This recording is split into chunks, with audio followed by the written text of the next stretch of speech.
This is the script for remotely conducted or hybrid open meetings as of April 26, 2023 for the town of Nantucket. We are using Zoom for this meeting. Zoom has the capability to allow the public to participate in the meeting as an attendee. The chair can request that members of the public provide their names for purposes of keeping accurate minutes of the meeting. Attendees must register to participate. The registration link is unique to the meeting. The registration link can be found in the description of the Nantucket Government TV YouTube live feed for the meeting. Attendees will join in listening mode. They can click the raise hand button if they wish to speak. The chair will call on those who have raised their hands in the order they were raised. All questions should be directed through the chair. My name is Susan McCarthy. I serve as chair of the Board of Appeals. Permit me to confirm that all members and persons anticipated on the agenda are present and can hear me. John Brescher. Here. Michael O'Mara. Here. Joe Marklinger. Here. Mark Poor. Here. Lisa Botticelli. Here. Staff, when I call your name, please respond in the affirmative. Nikki Sheriff. Here. William Saad. Here. And Jim well, he just walked in. Good afternoon. This open meeting of the Town of Nantucket Board of Appeals is being conducted remotely pursuant to Chapter 2 of the Acts of 2023. Ensuring public access does not ensure public participation unless such participation is required by law. This meeting will feature public comment. For this meeting, the Board of Appeals is convening in person and by video conference via the Zoom app as posted on the town's website, identifying how the public may join. Please note that the meeting is being recorded. Some attendees are participating by video conference. Be aware that other attendees and viewers may be able to see you. Do not screen share your computer. Anything that you broadcast may be captured by the recording. All supporting materials that have been provided members of this body are available on the town's website unless otherwise noted. The public is encouraged to follow along using the posted agenda unless I note otherwise. Before we turn to the first item on the agenda, permit me to cover some ground rules for effective and clear conduct of our business and to ensure accurate meeting minutes. I will introduce each speaker on the agenda. After they conclude their remarks, I will go down the line of members, inviting each by name to provide any comment, questions, or motions. Please hold until your name is called. Please remember to mute your phone or computer when you are not speaking, and please remember to speak clearly and in a way that helps generate accurate meeting minutes. For any response, please wait until I yield the floor to you and state your name before speaking. If members wish to engage in a conversation with other members, please do so through the chair, taking care to identify yourself. After members have spoken, I will afford public comment to those members of the public that have joined the meeting via Zoom. Members of the public who wish to speak must state their names and be acknowledged by and speak through the chair. Each vote in this meeting will be conducted by roll call vote.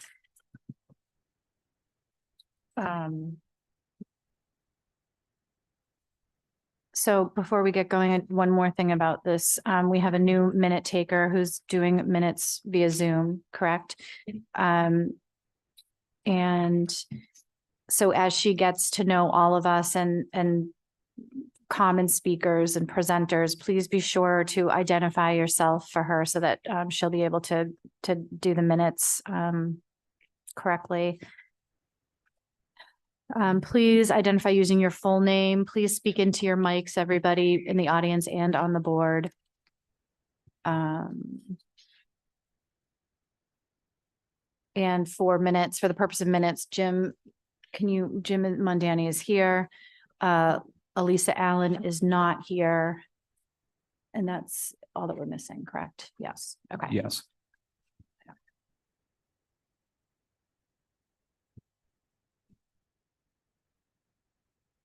So I'd like to call to order the November 9th, 2023 regular meeting of the Town of Nantucket Zoning Board of Appeals. It's 1:04. Would someone make a motion to approve the agenda as drafted? So moved. Second. Okay, so that's the motion made by John Brescher, seconded by Michael O'Mara. I'm going to do a roll call. All those, when I call your name, please say aye or nay. So myself, aye. Michael? Aye. John? Aye. Aye. Joe and Lisa? Aye. Okay.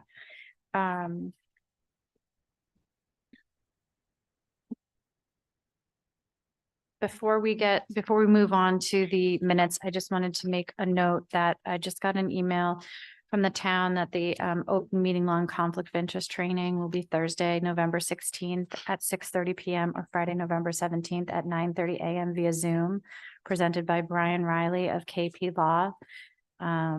You guys should have an email as well, and if not, I will forward this to staff and they can forward it to you. So there's a QR code you can click on to register, but you should take the training. Madam Chair, I just received the email as well, so I can email the board Thank after you. the meeting. Okay, Thank you. okay, so important to attend and just get the refresher on that. It's required every year. I believe it is required, isn't it? If it's not required, you should just do it anyway. I think it's not that long and it's informative, especially Yeah, I in small believe if there's towns. any updates, it's required, and you have to sign a form at the end, which we keep on file. So Mhm. Yeah. definitely attend if you can. Yeah. Okay, so approval of the minutes from April 13th, May 30th, June 13th, and October 19th. I didn't have any major changes. There were some, just some formatting changes I noted, which I can maybe hand to you, Nikki, and you can forward to. Is it Alina? Is that how we say it? Yeah. Alina, okay. So just some places where the names weren't in bold, that should have been. And I had two corrections, on mine. One on page 17 that just needed a comma, and something that was a capital made a lowercase. Formatting on page 18. And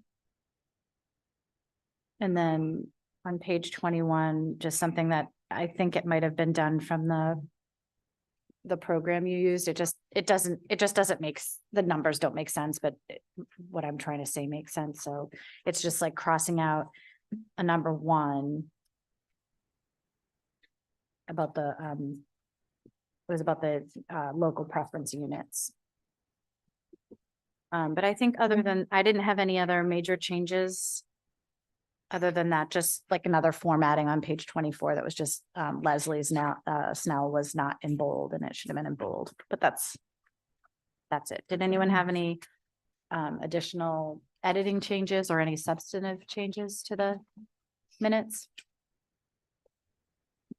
Okay. So with those two changes and just the formatting, I think the only formatting was just unbold to bold for the people's names. I think we could vote to approve the minutes as drafted with those changes. Would someone make that motion? Or does anyone have any changes? No changes. Okay, so would someone make a motion to approve the minutes for April 13th, May 30th, June 13th, and October 19th with the minor changes suggested? So moved, Madam Chair. Okay, so that's John Brescher making the motion and Michael O'Mara seconds. Again, I'll do a roll call. Myself, I, John, Aye. Michael, Aye. Joe, Aye. and Lisa. Aye. Okay.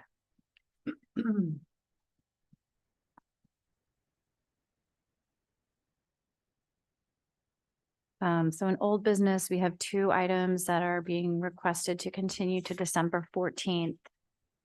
The first is 09-22, 50 Weweeder Avenue. The second is 20-22, the 29 Monomoy Road Nominee Trust. Would someone make a motion to grant those continuances? I'll make that motion if I can. Okay, That's yeah, fine. sure. So Lisa makes the motion. Would someone second? I'll second. And Joe seconds. Okay. So roll call vote. Susan McCarthy, aye. Lisa Botticelli, Aye. Joe Marklinger, Aye. and Michael O'Mara, Aye. and Jim Mondani. Aye. Okay. All right. So those are continued to December. So moving on to our first order of new business for today, we have application 13-23 Surfside Drive LLC, 5 Surfside Drive. Presenting for the applicant is attorney Rick Beaudette. You have the floor.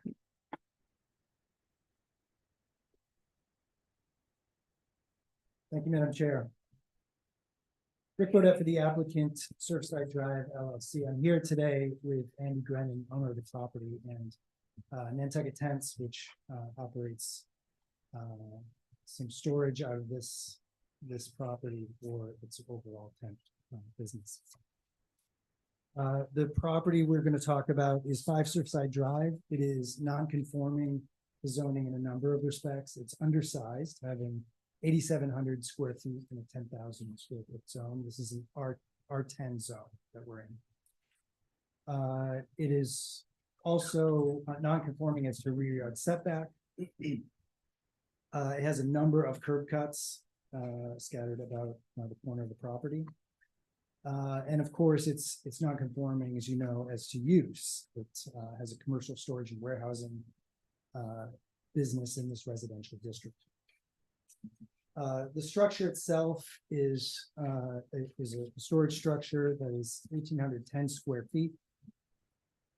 As I said, it houses part of Nantucket Tents operation and has since 2002. There is an existing special permit granted by this board in 2002 for the use of this property. That special permit also allowed a small apartment on the second floor. That has never been built, so that does not exist at this time. The proposal before you, yeah.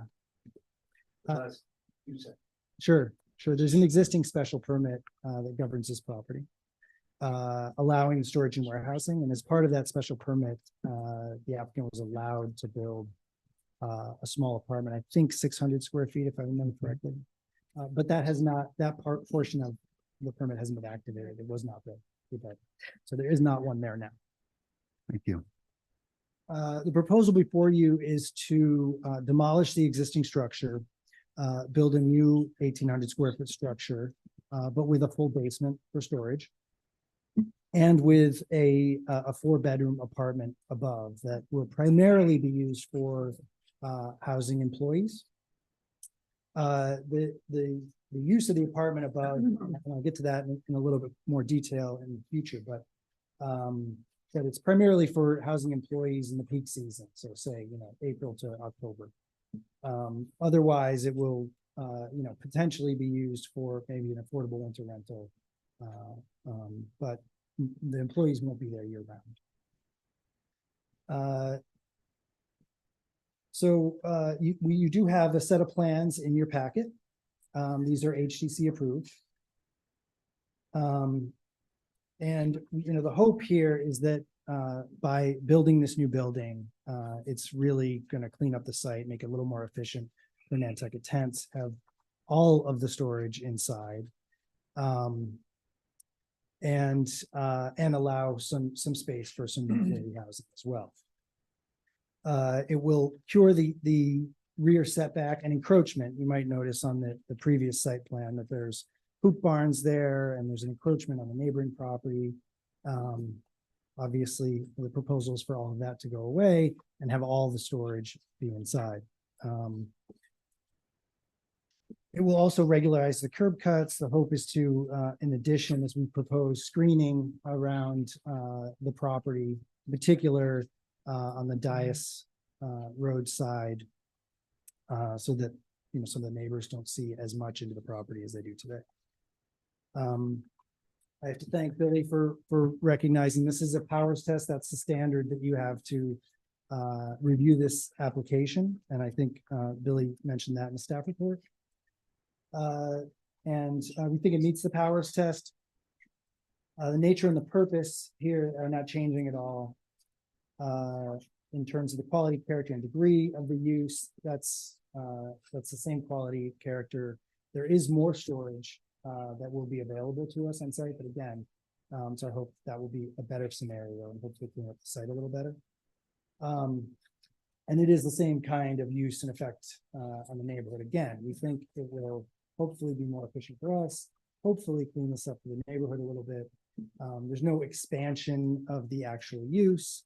The business isn't expanding. We don't anticipate having more trucks here. Because of this new building, we just hope that it's a little more efficient and works a little better for us. So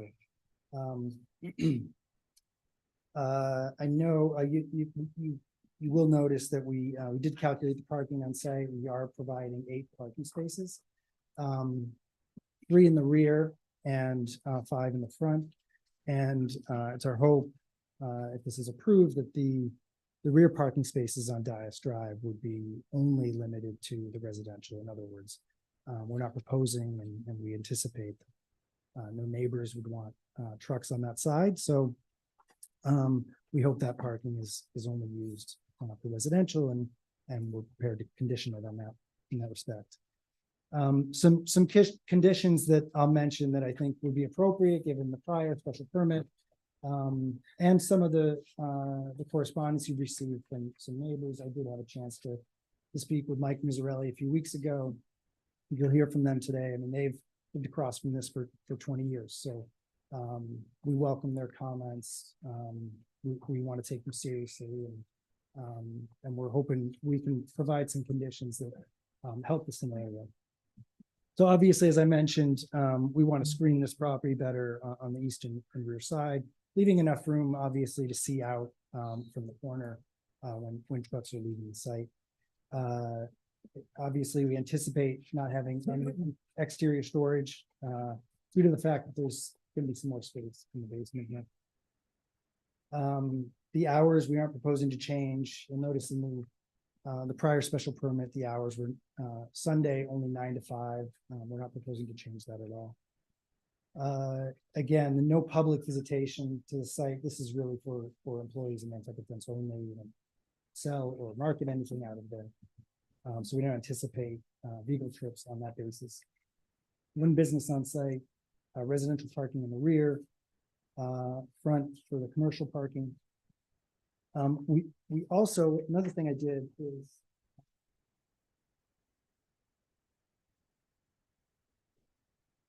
is given Mr. Sanders' comments in his letter that this is a large dormitory. That's not allowed. I mean, it isn't a dormitory. It is an apartment because we're not using it solely for our employees. But I did want to address some of the comments in that letter about the concerns relative to parking and noise and a number of employees on site. Our plan is to have 4 employees live here during the summer. We do provide additional, there's 3 extra beds you see on the plans. And the purpose of that is there are some busier weekends than others. And at times we'll bring people over from the mainland to work for that weekend. And that's a place for them to stay. But by and large, this should be housing for 4 of our employees, again, only in the summer. But given Mr. Sanders' concerns, and as we would do if we were applying for instance, a neighborhood employee housing at the planning board, typically the planning board would require us to give them a housing management plan, which I've prepared and I can hand out to you and read as well. Obviously we're completely on board with having this set. Having this be part of the conditions as well. The idea of a housing management plan is to set rules in place, garbage collection, a manager on site, which is what we plan to do anyway. That the neighbors will have a phone number for, to set rules for overnight guests that they're not allowed, to require bike racks on site. And that's really, to address concerns about parking if they think employees would have cars there. In addition to these conditions, and maybe I'll give one to Mr.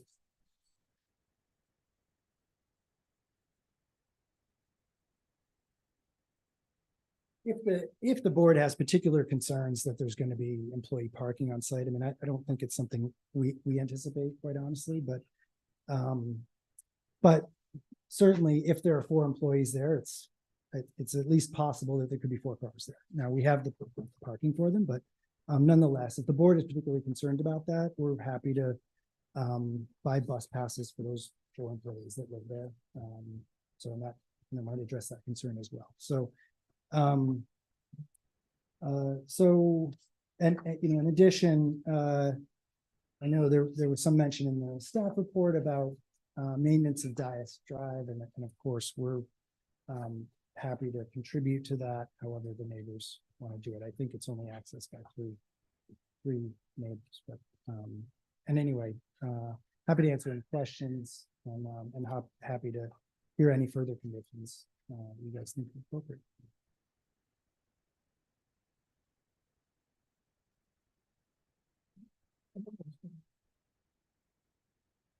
So the loading area is going to be in the back of the building?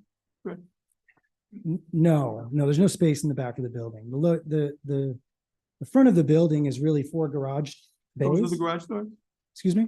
That's where those are the garage doors? That's where the garage doors are. One of those bays goes directly to a lift that goes down.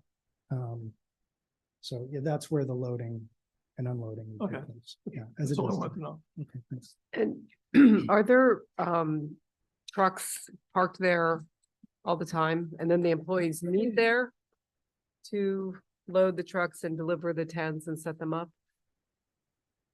Wait, say that one. Are there trucks there? Trucks there parked all the time, and then they meet there, and that's where they disperse in the morning to go set up or take down tents? So, well, obviously with employees there, that wouldn't be the case. I can have Andy answer that question now, but I can also tell you one thing I forgot to mention is that I think this site, and I'll let the Miserellis speak to this as well, but I think this site has been substantially cleaned up since Andy opened his, the bulk of his business is on Tomahawk Road, built a facility out there, still uses this for storage. So I can let him answer that question, but I would assume most of everything takes place there.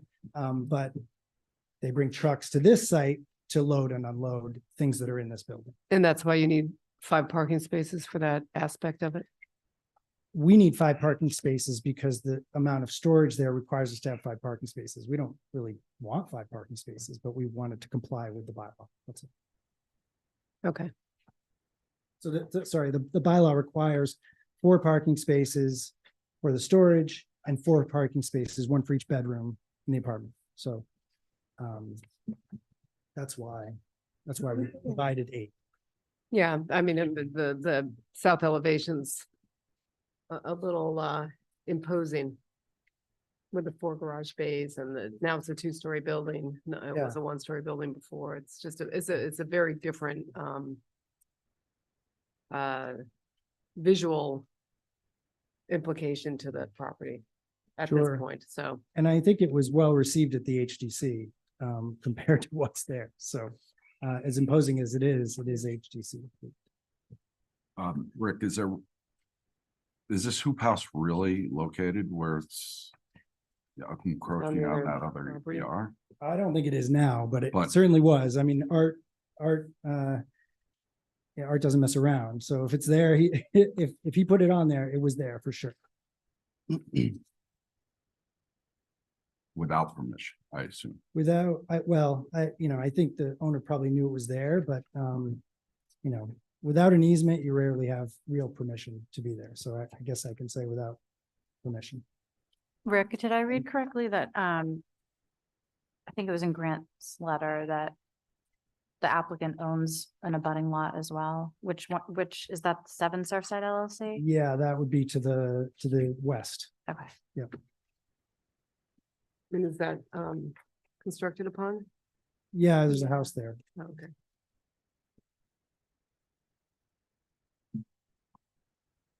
So we don't have, I was looking for it. We don't have a copy of the 2002 test special permit in the packet.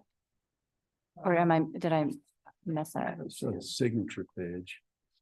I was curious to look at the conditions, just if you have it. Madam Chair, I think they're in the staff memo. Yes, I was gonna say, Madam Chair, Here. sorry. Yeah, Is that all of them? yeah, I just wanted to look at the decision. As usual, thank you. Yeah, that's fine.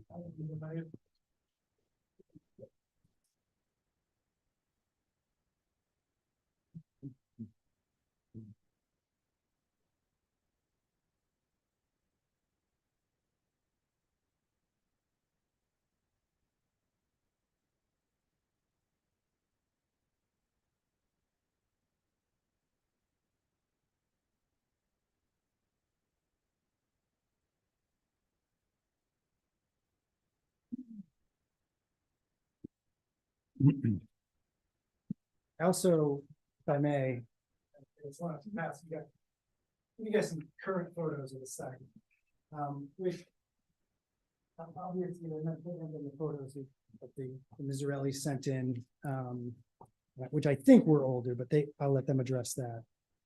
These are recent photos that I took before the last hearing, and I think, that tells a story of say, October. That probably doesn't tell the whole story about, the business of this place in the summer season. However, I did want you to see something that looks a lot more cleaned up than what Right. it used to look like. I have one question.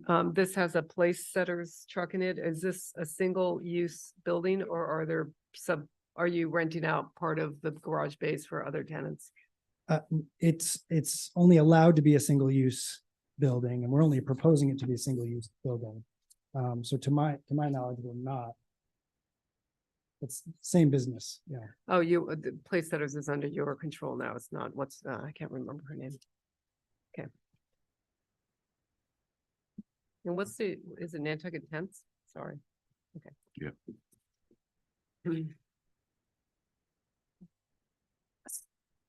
So this was what I was curious about. So when the 2000, just the residential portion of it, in the 2002 decision, so we saw the conditions, but the discussion was, why they allowed the addition of so it was the proposed inclusion of a dwelling unit in the building is a permitted use in the R10 zoning district in which the locus was situated.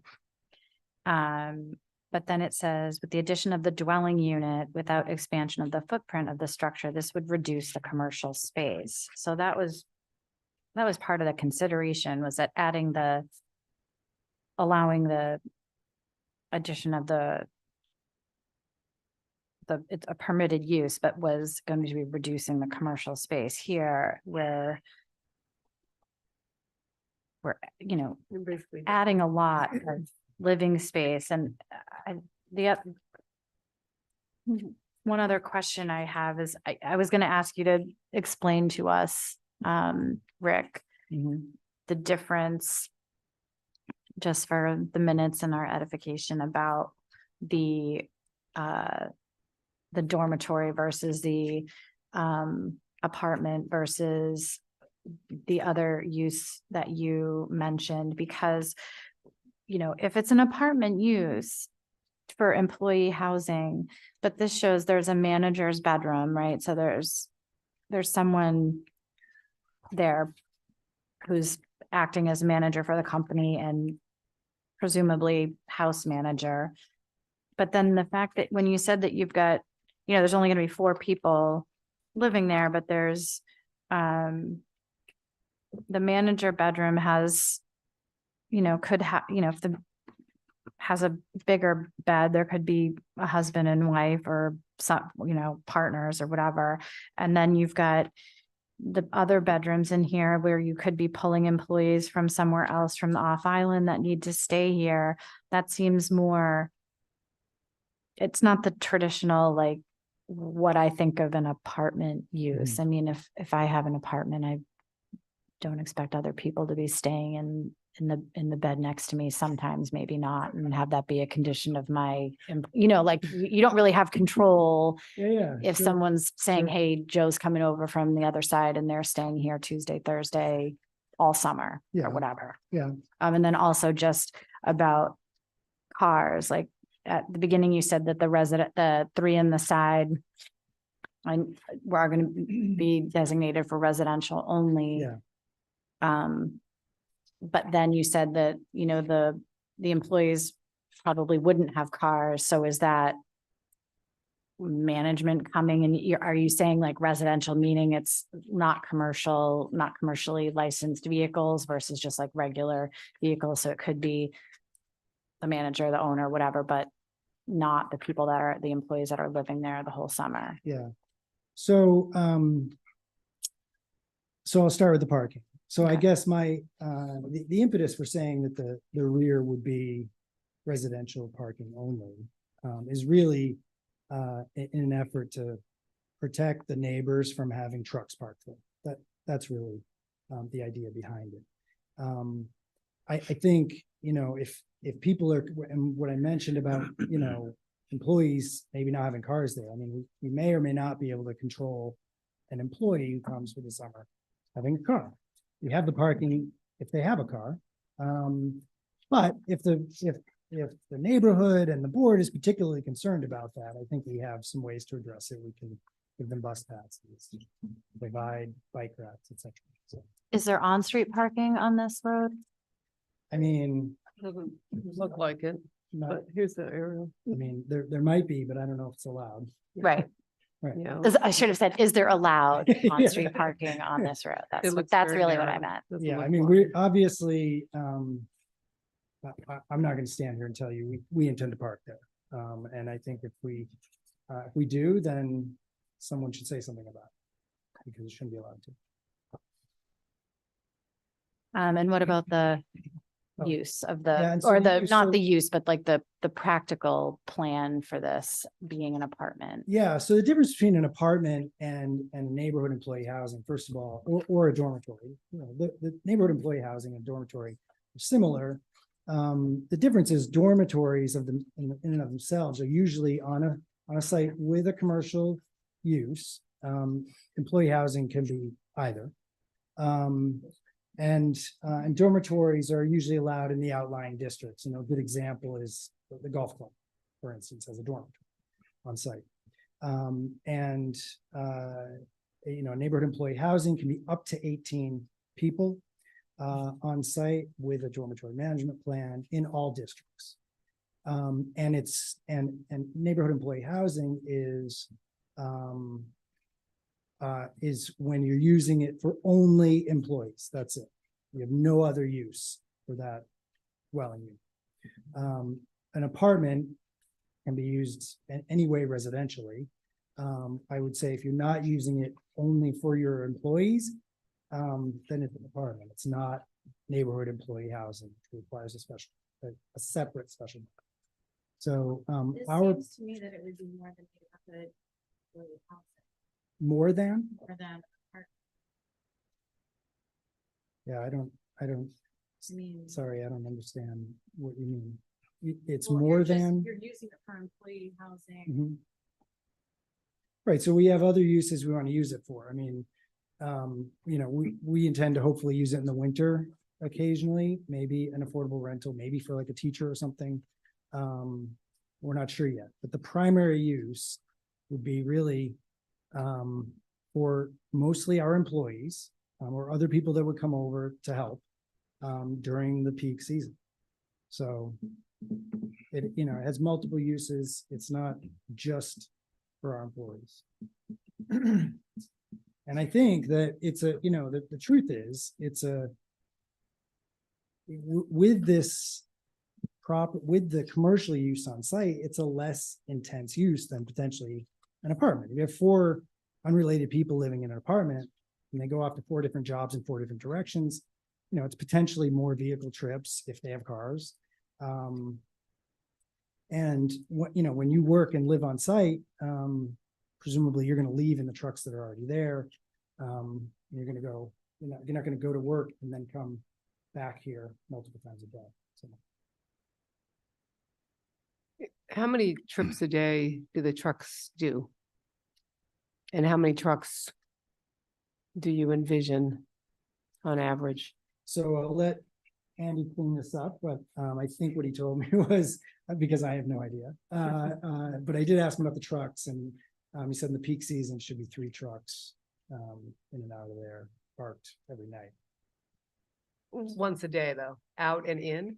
I mean, not necessarily, I don't, maybe Andy can answer, you'd be a better person to answer that.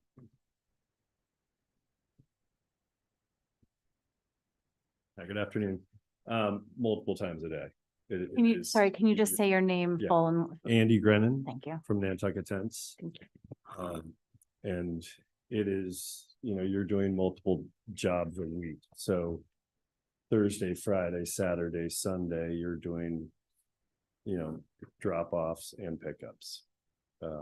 Monday through Wednesday. And how many on average a day? How many times does the truck leave and come back? Mhm. Probably 2 to 3 times a day. Okay, 3 trucks, sometimes 2 trucks in a van.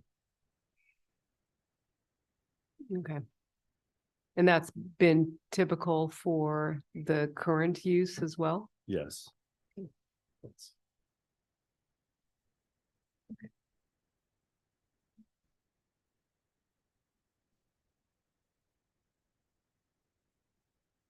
Does the size of the structure is increasing, correct? Yeah.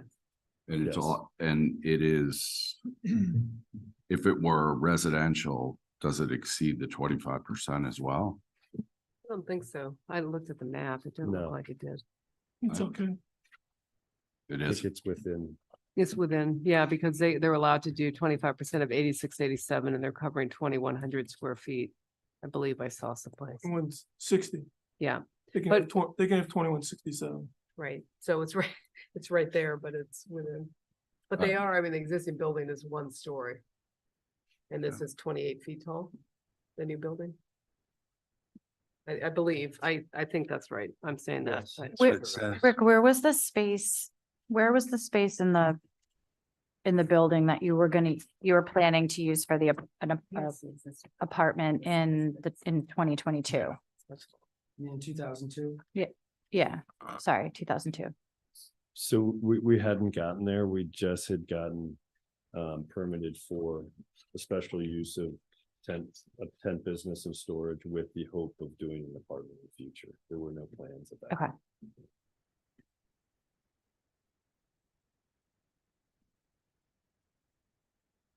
And you're increasing Yeah. the number of bays from 2 to 4.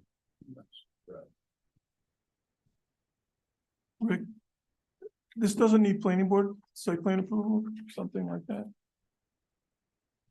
not that I'm aware of, since we're here and. you've No, I said understand this that, special but permit granting authority. looks,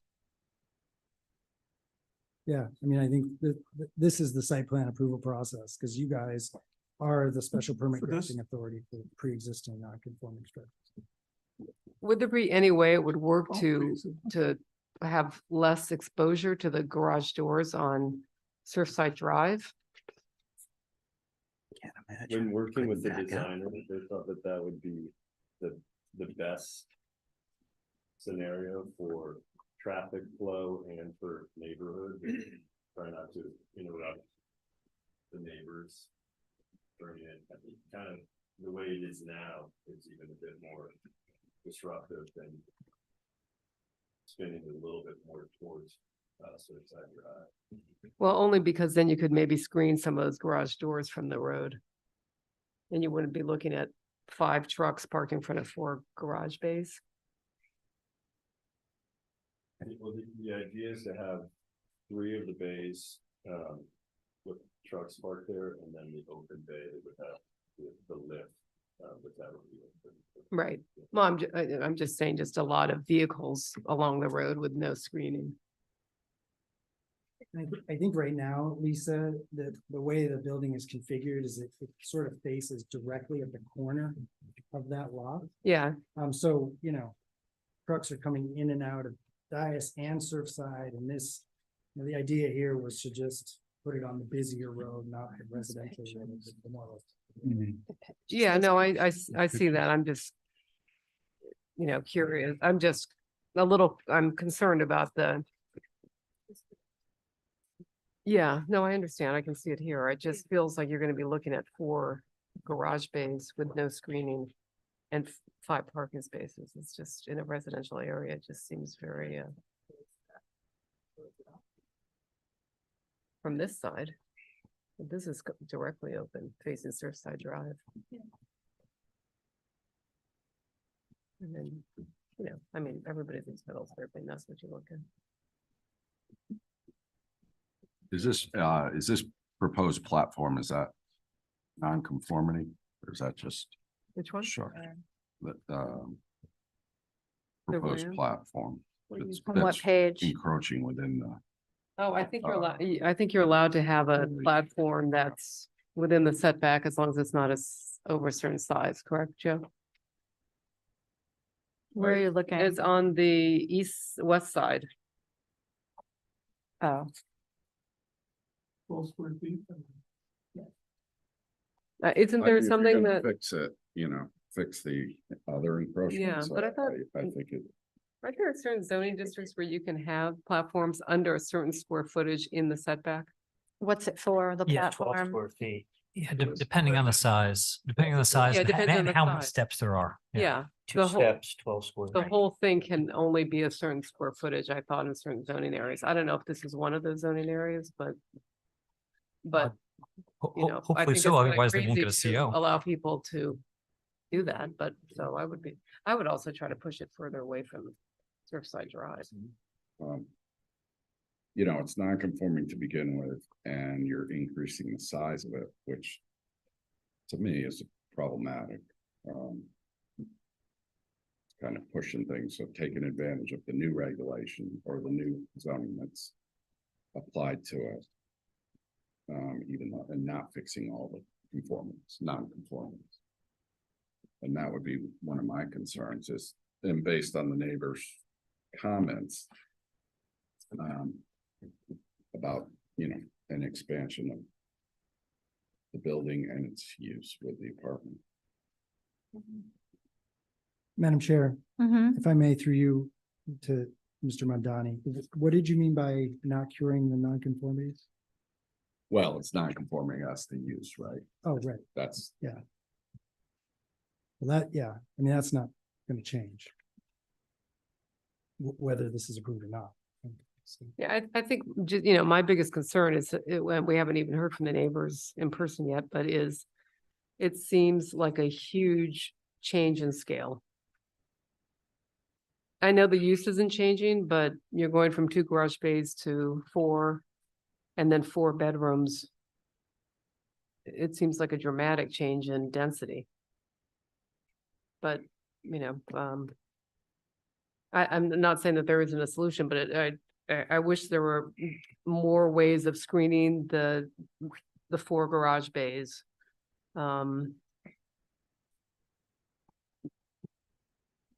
And maybe the apartment doesn't have to, be 4 bedrooms. Seems like a big apartment, and that there might be a way to design it so that it wasn't 28 feet for the whole width of the structure. Make it look a little less like a warehouse in a residential area in terms of its scale. I mean, Rick, did you have something to add? well, I guess I would just add that I think, adding the residential element to it, and cleaning it up. Makes it look like it fits a little better than, because right now we have a warehouse in a residential area. That's the reality. So the idea here is to make it more efficient. I mean, the business is not expanding because of this. This is, just a part of where they store things. The idea is to make it more efficient, get some employee housing at the same time, and hopefully clean the site up. So. Yeah. Does the board have, Michael? I think Lisa had a good idea that we listen to the neighbors. Right, that's what I was just Yeah. gonna say. And then bring Rick and or Mr. Grennan back to see what can be done to improve the neighbors' lives. Mhm. So I agree. Does anyone on the board have any other questions? Billy, you have something? I just wanted to clarify the zoning board is a special permit granting authority for this application. This is a single family dwelling apartment. It's the only dwelling on the lot. The planning board would be involved if this were a second dwelling. In addition to that, I did want to say, 13916C addresses the setback encroachment in the R10 zoning district. And, the zoning board of appeals may grant a special permit to reduce the 10-foot side yard setback in R5 and the 10-foot side and rear yard setbacks in the R10 and R20 districts.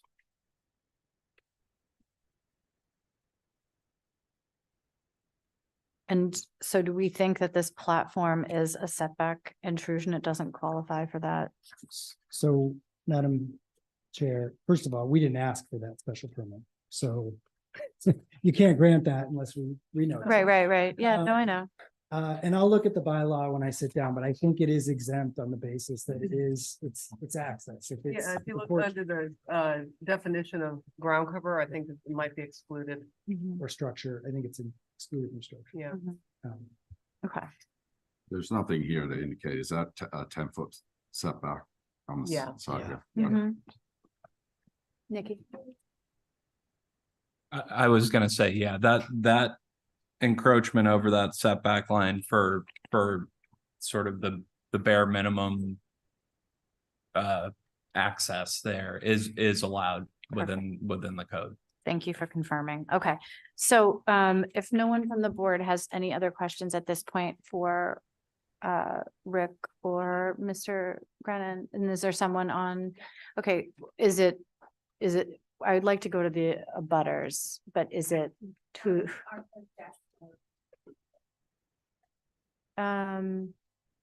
Well, Art did the plan, right? Didn't he?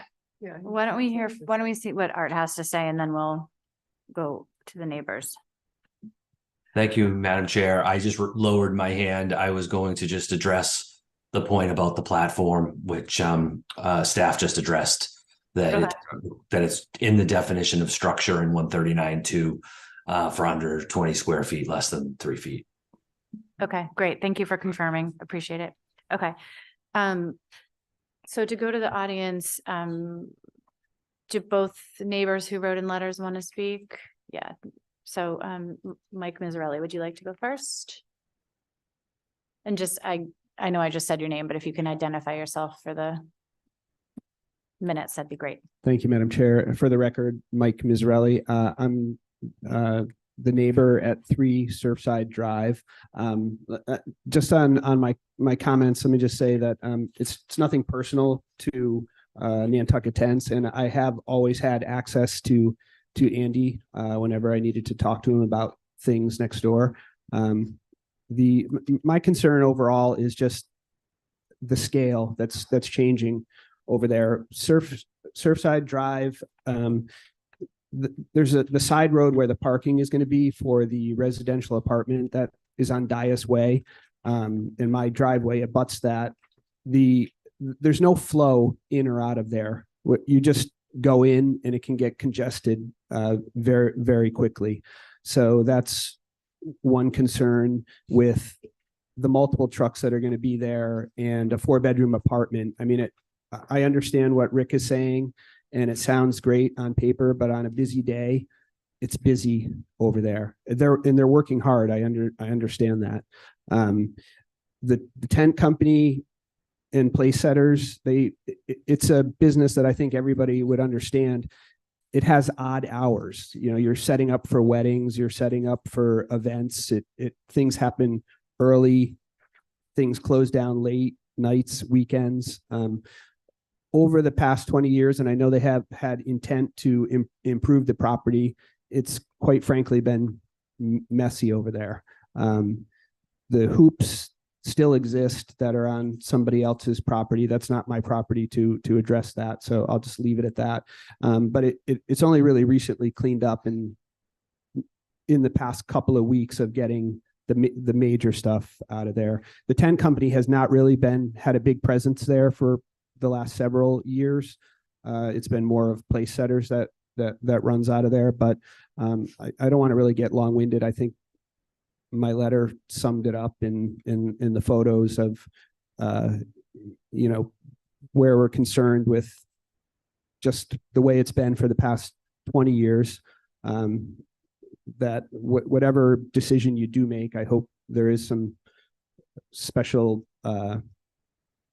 concessions made to make it as clean as possible and really limit the outside storage and, you know, what the apartment becomes. So I thank you for the opportunity to voice my concerns. Mr. Sanders? Thank you. Grant Sanders, 14 Dennis Drive. You read my letter and I appreciate the process is ongoing. And, like Mike, this is not personal. I just think we need to have this discussion as part of the process because this is a very small lot and a very aggressive plan. So I just wanted to amplify a couple of things that were in my note to the board. But one thing that I didn't mention in my letter is that this, you know, in many ways, this is going to be an improvement over what's there now. It's going to look cleaner. It's going to, all of the materials are going to be able to be stored internally.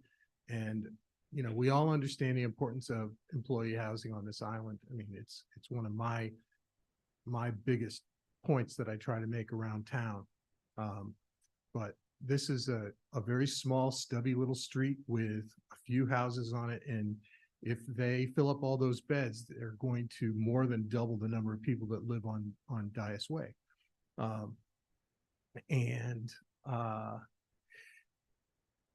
think it's great that this piece of property is on town water and town sewer, and it's very close to public transit.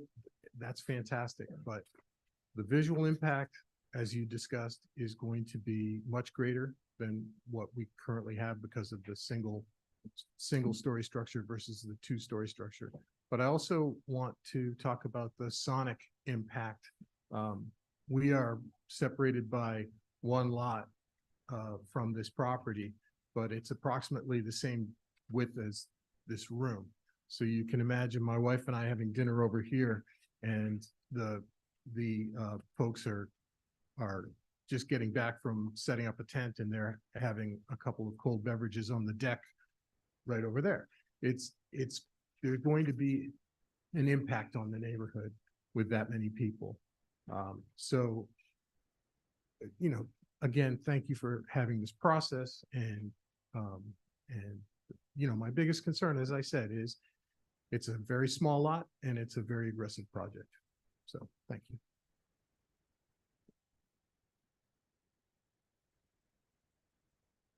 Are there conditions, like given the presentation and the materials that you reviewed and your experience living there with this business as your neighbor, are there conditions that you want to see or that you hope to see, or anything that I don't know if you and the applicant, you guys have had offline discussions? It sounds like Mike, you and Rick did.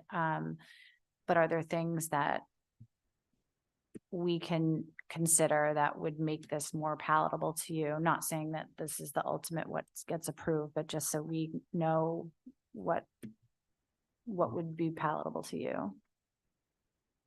Thank you, Madam Chair. Again, Mike Miserelli for the record. I'm just an idea that popped into my head on Grant's comments is, you know, maybe removing the outdoor deck from the second floor would address some concern on the sonic. I mean, my concern is more of the parking, the density, and the outdoor storage. I mean, the previous permit didn't allow for outdoor storage, and, you know, just presenting the facts, it was a mess over there with outdoor storage for years.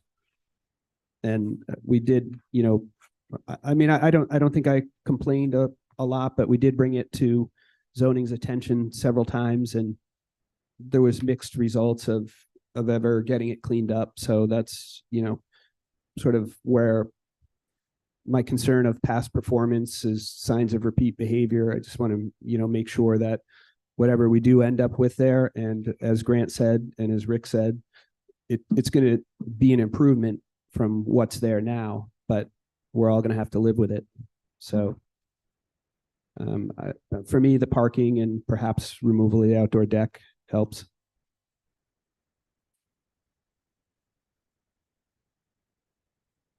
Grant Sanders again.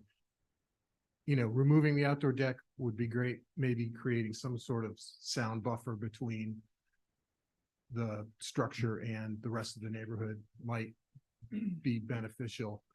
I appreciate this. These conditions are very helpful, and I haven't had a chance to read them all the way through, but like I said, I appreciate the process and that we're all working together to make this work, because you know, running a business on Nantucket is not easy, as we all know. Thank you. I have a question. Sure, Michael. What, if any, are the proposals for air conditioning in this building?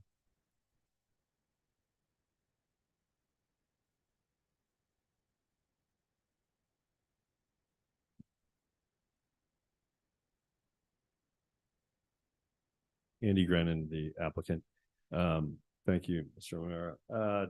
We're going to have air conditioning in it.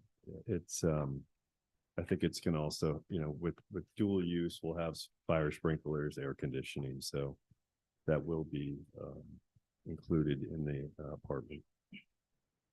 So it would just be the living area that would be air conditioned. Correct. Okay. Is it okay if I ask one of the neighbors how? Yeah, they just say through the chair, you say through the chair and then you can ask. Madam Chair, can I ask Mr. Sanders a question? Sure. Mr. Sanders, is it, I mean, we have a house next door at 7 Surfside. Is that right now, is that a relatively quiet experience for the 7 Surfside? I know that the name of the dog that lives there is Buddy, because the folks there are calling their dog all the time. When there are people up on the deck on that structure, we hear every word. It's pretty, it's not terribly loud, and you know, obviously we have the noise bylaw, so that takes care of us in a big way. But it's just, you know, it used to be one of the densest neighborhoods on the island. It's not anymore, sadly. But we're all in there close together, and we all have to live with each other. So I'm just hoping that we can. Could you, Rick and Mr. Brennan, maybe address your screening plan? I see on the plan that you have, there's some screening, but perhaps additional screening. And how you plan to, I know you have to have some, like, you know, you can't go all the way to the road, but. Yeah, I mean, that, you know, the idea here was to obviously add screening to hopefully, you know, help screen it, in particular from the Mizraelites, because it's right in their front yard. And that was the impetus for putting the screening, you know, to the south of that residential parking area. Again, we couldn't, like you said, we couldn't come all the way to the corner. It might create a dangerous situation with the trucks leaving. But we do want it to be dense. Mike made a suggestion about not having Leland's there, and instead having a hornbeam hedge, which we're obviously, it's fine with us. We take his advice on that, and you know, if the board thinks that there's more screening that could be put there that doesn't impede the parking or the driveways, then of course we're all ears.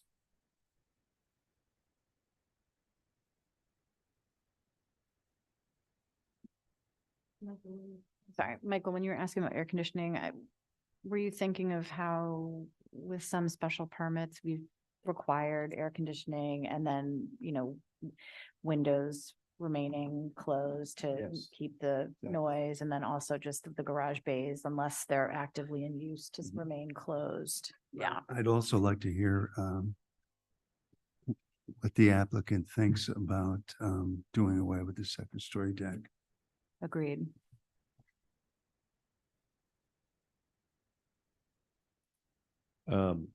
Thank you.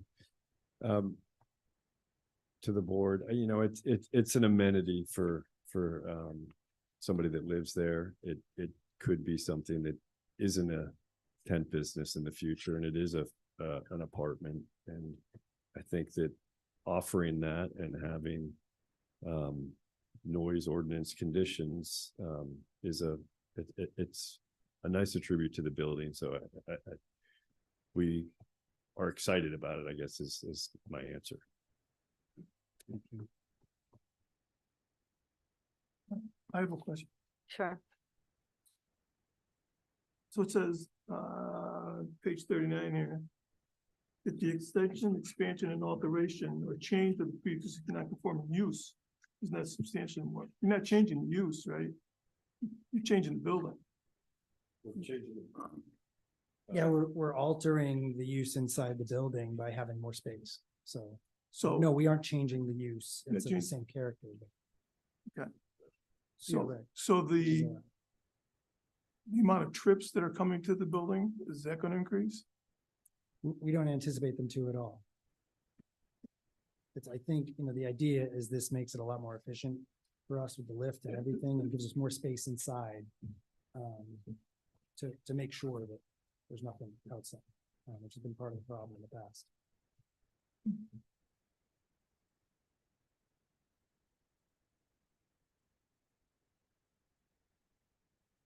Thanks. And we're keeping this condition that 16-foot trailers can only be parked outside between May 1st and October 31st in any given year. They're parked off-site after the 31st of October. Yes. Okay.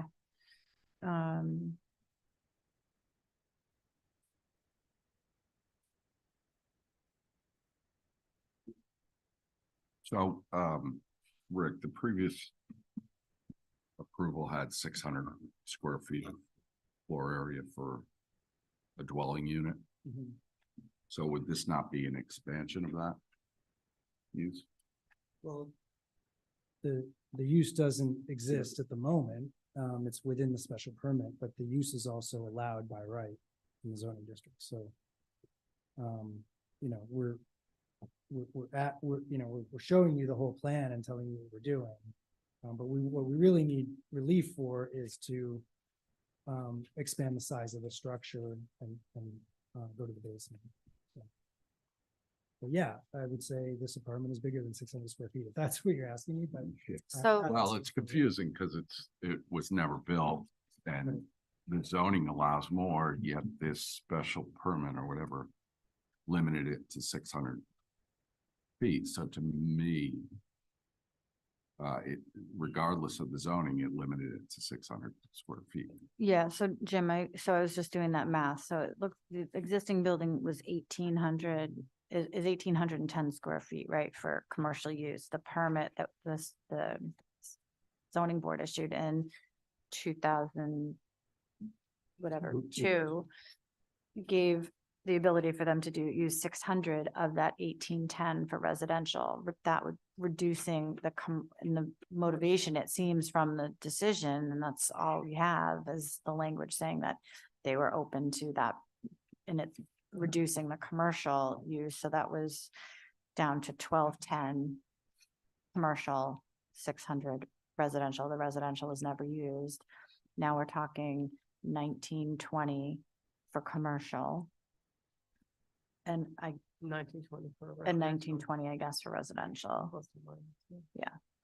So, I mean, it's an increase in the commercial square footage of 110 and an increase of 1320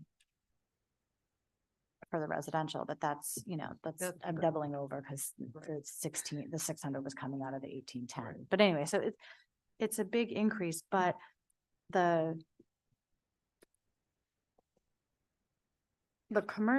commercial use is already allowed, so it's not like they're getting a new thing, and it is already a warehouse there. I don't have so much of an issue with the warehouse. I just wrapping my head around the apartment that is not quite an apartment, and I don't know. But it's potentially a lot of people. Madam Chair, can I address that? Yeah, and oh, one more thing while I was thinking, are you going to allow, and I didn't have a chance to go through, I just scanned them, but are you gonna allow pets in there for anyone? If it's just employees and they're, I think in the off season, if a family was living in there, we would probably be okay with a pet, yes. Okay. But related to the employee housing, the scenario that Rick gave you is right on the money as far as 2022, 2023 housing for off-island employees on occasion. But, we've never really been able to offer this to employees, and which is really important to secure key employees. So they were seasonal or year-round Nantucket residents, then they would have a place to live year-round there, and we would certainly want that. We're just trying to be as transparent as possible of how business is operated now. We've just never been able to offer this until, or if we were able to. Does anyone have any questions? You have one, John? Madam Chair, I have a question. Sure. If we look at the basement floor plan, the actual floor plan is 44 by 60 because there is storage space underneath the first floor deck. So when you do the math, there's 2,640 square feet of ground cover on this lot. Except For that this doesn't building. count as ground cover. Yes, it does. Not if it's below substantial. Oh, you mean below it grade. because it's underground? Yeah. Good I thought. mean, it's not by the zoning bylaw, it does not count. Right. It's just a big structure. I'm just curious, and what are the other scale of the buildings in the neighborhood? Are they 2 stories? 28 feet tall? I haven't not driven down there. So the height of this building is not out of character with the other architecture. Okay. Do we want to talk about conditions? I think we should. So from the neighbors, the Mizzarellis seem to focus mostly on parking density, outdoor storage.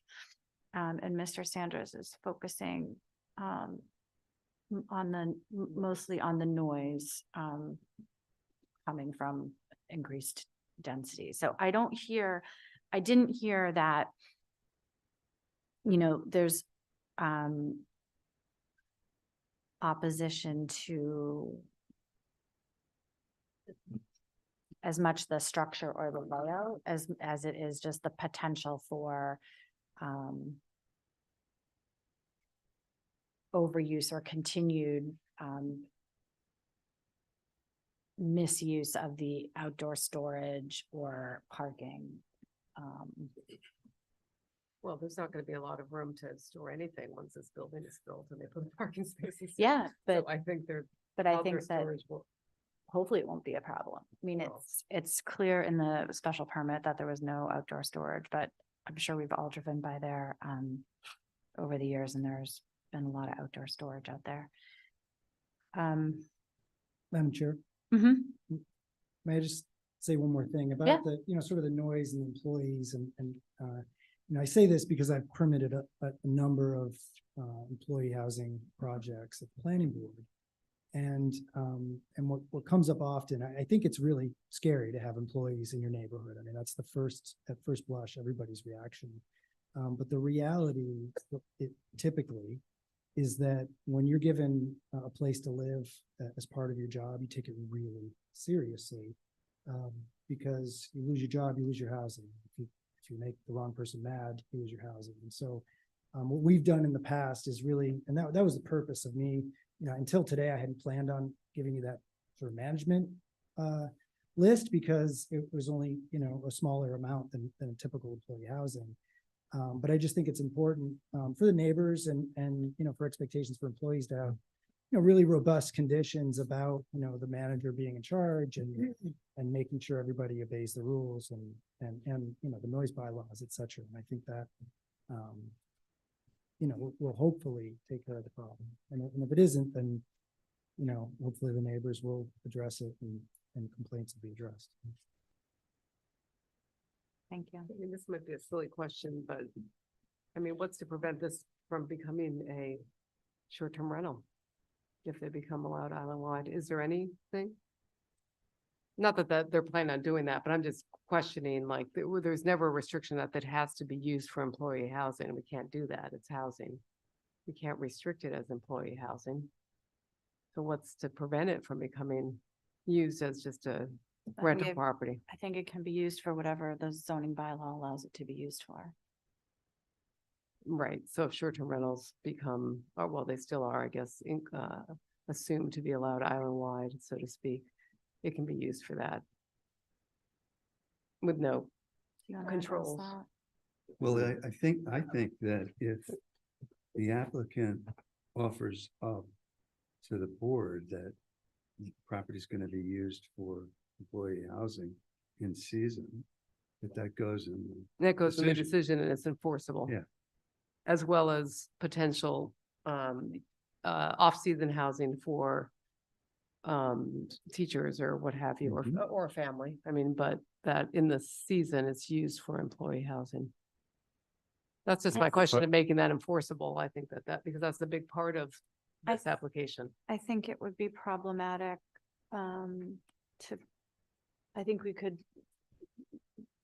if then we're determining what the employment season is, and I don't know, I feel like that's. Yeah, I see how it's legally problematic, but I do feel like oftentimes are, and I'm not talking about this application at all, but I've seen other applications that need a variance because they're providing employee housing, but there's no way of confirming that actually is how that space is being used. And that helps pull on your heartstrings when you're sitting here saying, yeah, we all need employee housing. What a great use of that space. And then there's no way to enforce it. It doesn't seem. Well, Rick, you're allowed to have an apartment here by right? Residential. I mean, you're telling us that your plan is to use it for employee housing, but it could be primary bedroom for like a mom and dad with 3 kids. Right. And it could be just a family rental. So I don't think we want to, like, if it turns out wedding season blows up next year and they don't have rentals and they decide they're going to rent it to a family, or they get teachers in there and they decide they're going to keep teachers there because the school year goes until the end of June, then if they have employees that are coming, just like, don't I don't know that we want to, I think we either say it's allowed to be residential or it's allowed to be an apartment or whatever. I don't think we can say allowed residential by use, by right, but I don't know that we want to, or I don't know that I want to get into that level of minutia. I understand that. It was just a question because it is, how a lot of things are presented and then there's no control at the end. But I understand it is by right. The noise might not be as much of an issue, frankly, if it's a family renting it as a 4-bedroom. Yeah, I mean, So. yeah, Can I ask a question? sure. Go ahead. Shouldn't we decide if it's substantially detrimental first? Or put another way, Because it seems like it's a lot bigger. The building's bigger. There's gonna be more storage. There's gonna be more people there. There's gonna be more parking. There's gonna be more noise. So is that a substantial amount? And if it is, isn't it more detrimental, substantially more detrimental? So, I mean, you're giving the solution, Mhm. but you haven't decided, to me, the main. sure. So, just speaking as one board member, I think they actually meet the prongs of the powers test, and that it's a non-conforming use and they're allowed to expand it. And I think it's where it's expanding in the normal course of business. I think the apartments are an interesting wrinkle because you're allowed that by right. So I'm not sure how much that is before us. I'm happy to hear that a lot of the exterior storage is going to go inside because it's all going inside. That's what I heard. Right. Yeah. So and I would certainly urge the neighbors that if you do see exterior storage, please do call the zoning enforcement officer. So, because it's a condition of the existing permit, I'm sure that condition would remain in any future permit as well. And personally, I think you're going to need more parking spaces. I know that you meet the definition under the bylaw. I think just as a practical matter, I think you're gonna have people parking on the street. I don't think there's any, I don't know how you avoid that necessarily. Again, you meet the standard in the code, it's what it is. I appreciate trying to put in bike racks or bus passes, et cetera. I think just the nature of transportation out here, you're gonna have people parking, and I don't know that there's really a good way to avoid that personally. But going back to Joe's point, I think ultimately under the powers test, again, I'm just one board member, but I think under the powers test, I think this is all, I think it meets the standards, plus knowing that the exterior storage is going to be inside, which, I mean, sort of looking at what the property was in '02 and how it has naturally expanded, and unfortunately some of that involved exterior storage. I think it's within the normal course of business. It's just sort of what it is. I agree with John. I think it's a reasonable expansion of a pre-existing non-conforming use. I also think it's right on the edge of reasonable. Any bigger.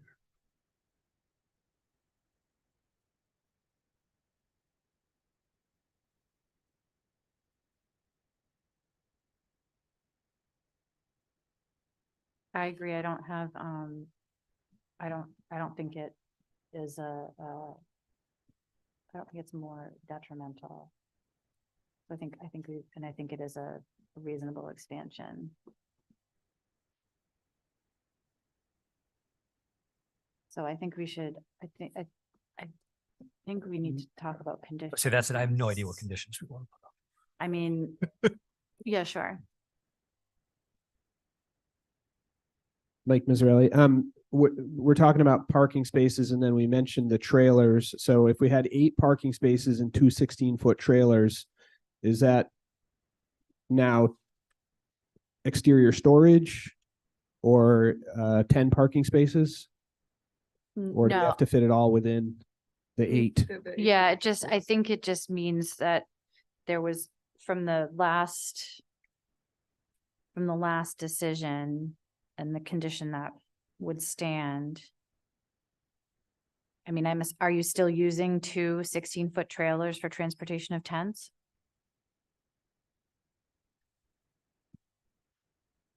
Because I don't believe that was a condition that was asked to be changed, right? Just D. No, it wasn't, Madam Chair. Good point, Mike, and I'd be happy to waive those additional trailers. I mean, I think 8 parking places is a lot of density on the property to begin with. I think that's fair. Oh yeah, I wasn't reading them as additional. I was reading them like that you have 2, you're allowed, like you have 2 16-foot trailers, and those are allowed to be on the space on the property and in those spaces for that amount of time, but won't be left there all winter long, just parked. Yeah, that's how I read that. Okay. Nice.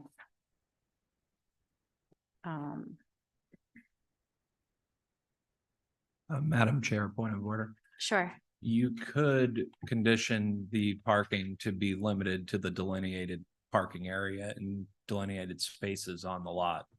So no additional parking outside of the lines that are on the lot. Where would they go, even if you could? I guess you could get one more into the setback on the west side.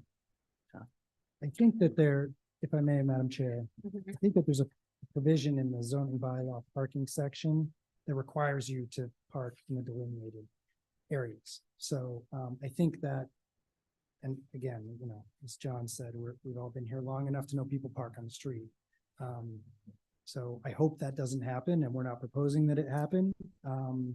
But obviously we have no problem with a condition that meets the zoning bylaw, that we have to park on site and that it has to be in delineated areas.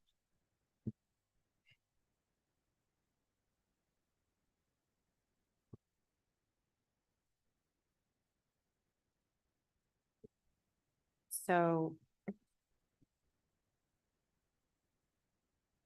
for conditions,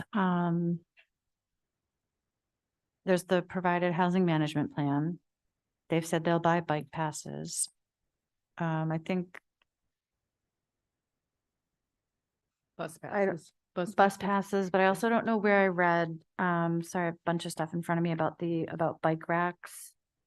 Were also gonna be It's installed on number 9 on the the property. housing management plan. Oh, great, okay.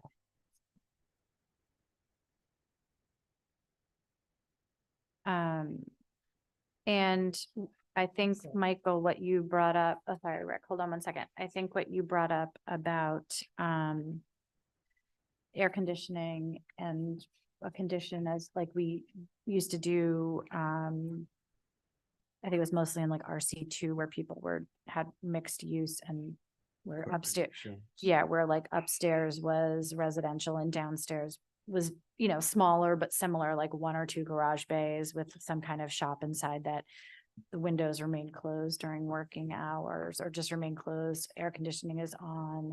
And the same for the garage bays, if the doors, if they're not in, if they're not actively loading and unloading, then those remain closed.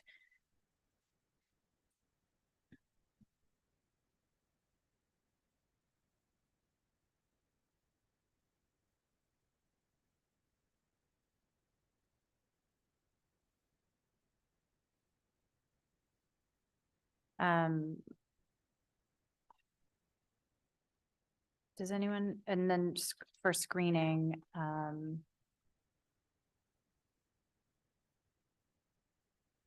do the neighbors have any suggestions for screening that you would like to see us consider? Mike Mizzarelli. So for the evergreen screening that was proposed, like, long story short, the deer pressure on the island in the neighborhood has gotten terrible. And Leland cypress get away from everybody. You only have to look outside in the parking lot to see that. So that I would rather not see those there because they're not going to maintain well. They're going to get too big and then they're going to have to be taken down and we're going to start over. So I had suggested to Rick to put a hornbeam hedge in. It's not evergreen, but it will protect year round and it's not going to be under deer pressure. And Rick, I heard you say earlier that you guys were amenable to that suggestion.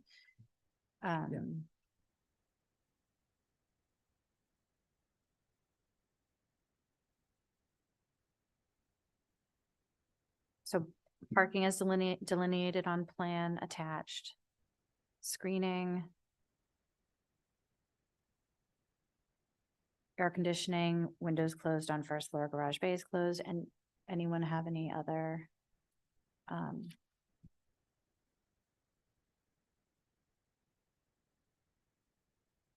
conditions? And I'm not we still would need to get a motion and vote, and this may not go forward, but if we're going to get to a vote on anything, we should have a complete list of conditions. And this would include the conditions that are in the existing special permit A, B, C, and they've requested that D be removed. Madam Chair, one final question, I promise. Yeah. Just could we just review what the working hours are? I'm sure they're standard. I just have like lost touch with what they are overall. Well, so the permit that is in existence only addresses Sundays. They can only work on Sundays 9 to 5. But I don't for the rest of the week, I don't think we have. I don't think we have.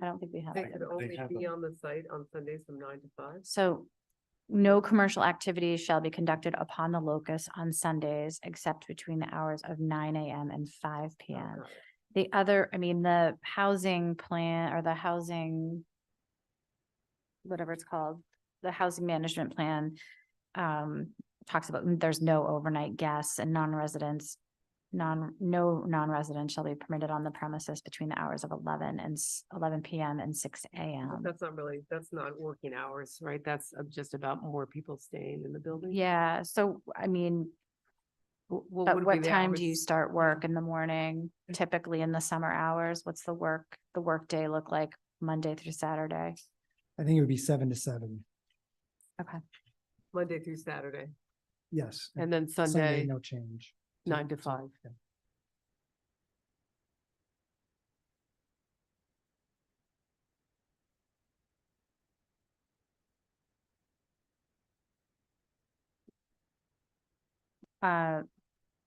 Mike Mazzarelli, has it been your experience that hours are outside of that 7 AM to 7 PM window? Because we can make that we can put that as a condition. Yeah, on rare occasions, there've been some very early starts there. I don't have a problem with 7 to 7 or 9 to 5 on Saturday. I mean, they're working out of that space. I get that, but just wanted to be clear. And Mr. Sanders, does that, okay. Just clarification. Mm-hmm. We were talking about Sundays, is that correct? Yeah. 9 to 5 on Originally, Sundays. originally, yep. And then, but I was curious for the rest of the week, what the work, or Lisa had asked what the working. I have a recollection that 20 years ago, Sunday was important because it's taking the the day tents down. after the party, Yeah. and the tents have to come down. Yeah, Can we? I think that's why it's so long. I think Yeah. typically it would be not like 9 to 5. Because we have zoning districts where you're not allowed to work at all on Sunday. Mhm. Can we suggest that the trash not be visible from one of the road, not be on the roadside, on either roadside, trash storage? Sure. Where would it? Well, it would either the- go on the north or the west, rather than the east and the south. I mean, the parking is on the other two sides, but I just don't want to see it like, there. Just from an appearance perspective. It can go in the setback. Yeah, and I don't think it's counted as ground coverage if it's a separate movable thing. Is that okay, just to have it hidden, like the trash barrels and everything?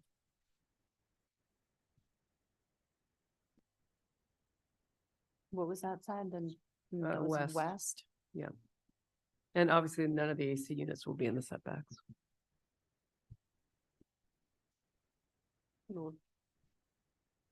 Yeah.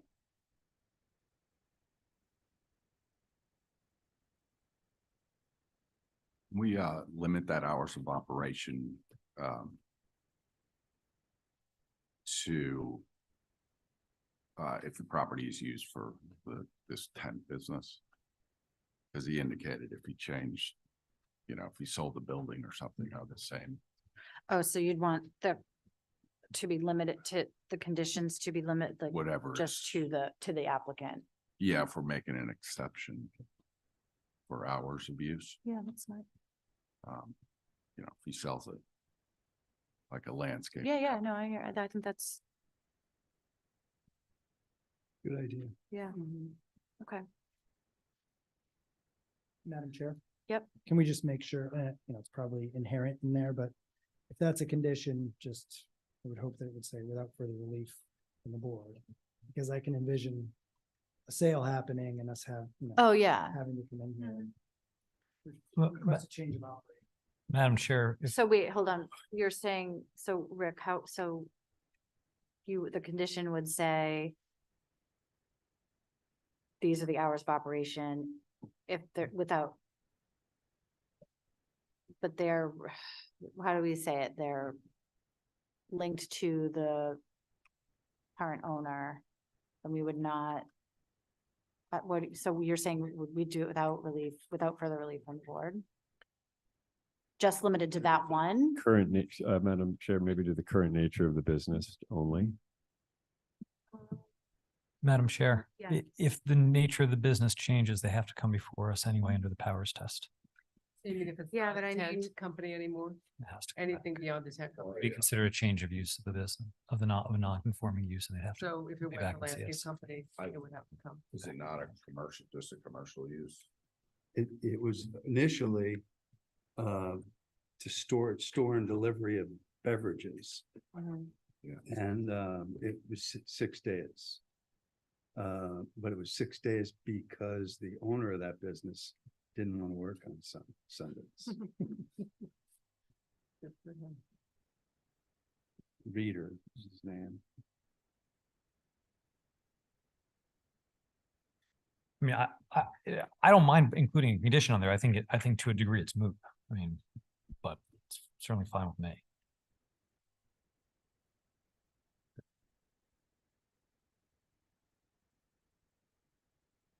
Right, because if it sells and it stays, and it stays the same business, then the same, it doesn't matter, that we don't care about the change of use wouldn't hours. happen. I mean, I tend to agree, if it, takes something a little more noisy, a carpenter shop. I don't think we can sell it to a carpenter without coming in here and having that carpenter come in here and explain that their business is gonna be under the power source. I think we certainly would wanna be able to sell it to another tent company. So I don't that's think, possible. I don't think that's what we meant. though. I don't think that's a problem with what I'm thinking we're gonna probably approve. But. I was just thinking when Jim said that, I think we have like things, but maybe it doesn't make sense in this context. Well, are we talking about, we're talking about two things. Number one, is it going to be a reasonable exchange of uses? And then are we going to allow working on 7 days a week with the new use, whatever it may be? But that would have to come back before us. Exactly. Right, yeah. I was just thinking about the Sunday hours of this business. Yeah. As a special. requirement. Yeah, but if it wasn't this type of business, You might be but they'd have to come back anyway. Okay. So, Lisa, did you want to include, from Monday through Saturday hours? Did I? Yeah, were you sorry, did you ask about that? No, but he said that it was gonna be 7 to 7. I mean, I don't know why we wouldn't include it. If they've stated that that's what they're gonna do. I think it's good to memorialize it since it wasn't done in '02. Yeah. Okay. Any other conditions that anyone thinks should be added at this point? So would someone want to craft a motion for the board to consider on this? And so, one more question that, if someone were to convert the entire building to residential, what are they limited by in R10? Nothing. I mean, anything under the bylaw, I suppose it could be a duplex. Anything residential, So obviously, it could be anything residential. without the approval. If they I th- abandon the commercial use? Yeah, Yeah, I think we would have to abandon that, in order to get a building permit for whatever. Like the remember the cheese shop, when that changed from the cheese shop to a residential? Yeah. They came before us to get a change of use. Even though residential was allowed by right. I think in this case, though, since it's not in the setbacks or anything, it technically complies. Mm-hmm. I can't imagine we would have to come back to you if we want to make it abandoned Just a commercial house. and make it residential. Yeah, It might have been the difference with Fahey and being in the Washington. setbacks, yeah. I don't remember all the details.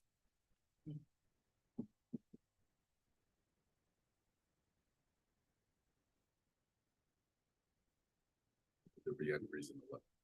number. Okay. Any concern about that? They would have to meet the They'd have to parking meet the zoning requirements. code. Right? I No did, matter- I didn't catch the question. I'm sorry, Jim. What'd you say? I'm just thinking if it were to be converted to all residential. They'd have to come back if they didn't meet the parking requirements, correct? Correct. But I believe in R10, they just need, One per bedroom, I think you said. no, with a single family dwelling, if it were to change to a single family dwelling or a duplex, Would be one per dwelling, or, Yeah. sorry, one per bedroom. one per bedroom. Yeah. I think we would probably end up, if we needed parking relief and the use is allowed in the residential zone, we would have to go to the planning board for parking relief if we needed it. But there are very few, besides a duplex, there are very few residential uses that need parking relief. really. Duplex is one, that's sometimes because there's so many bedrooms in the duplex.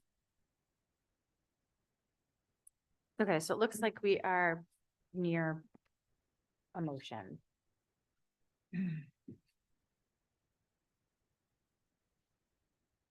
Yeah. Does Billy or do you have the additions to the housing management plan?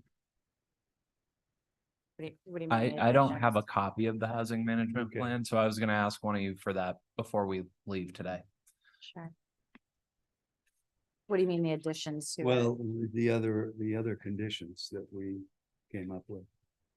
Were you thinking that this would be, I wasn't thinking that this management plan would be part of the conditions, but I sort of anticipated a single condition being that we have to follow the management plan and then in And have that- addition, a bunch of other conditions you usually have. and would we attach this to the decision? I thought we would. Okay. I don't see. All right, is this in a Have to- form that you would do that? I wasn't sure if you were okay with that because you were saying. Yeah, you weren't that's, first. Okay. that's the form you would do Okay. that with, yeah. All right, so.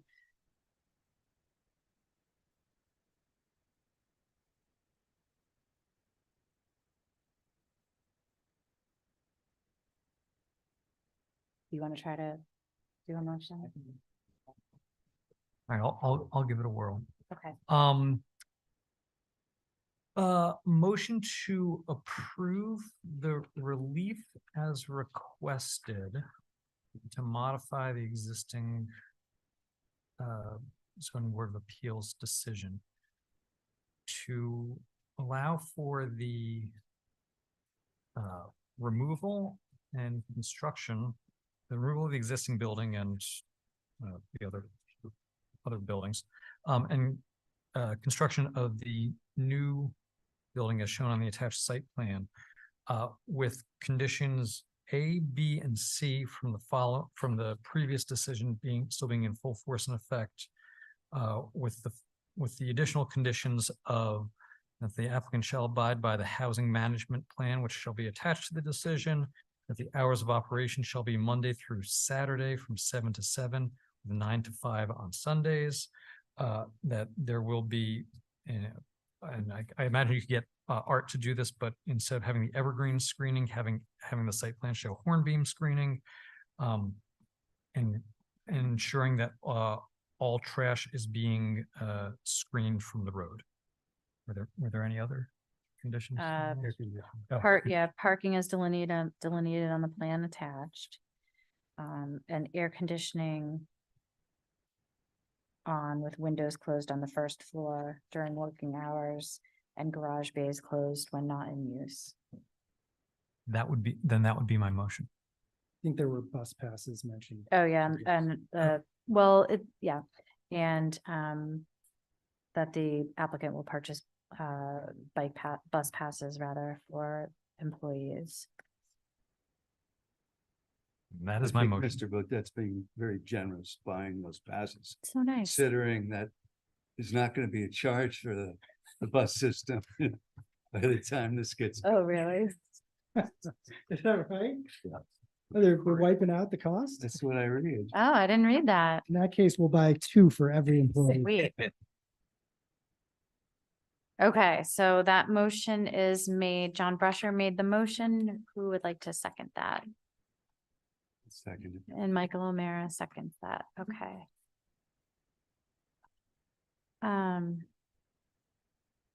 So I will do roll call, starting with myself. John Brescher, Aye. Michael O'Mara. Aye. Joe Marklinger Aye. and Lisa Botticelli. Aye. Okay. That passes. Thanks a lot for your time, guys. Thank you. And getting through this process. Made it good. I might actually ride the. Thank you, bus board. now. Thank you, neighbors. Thank you.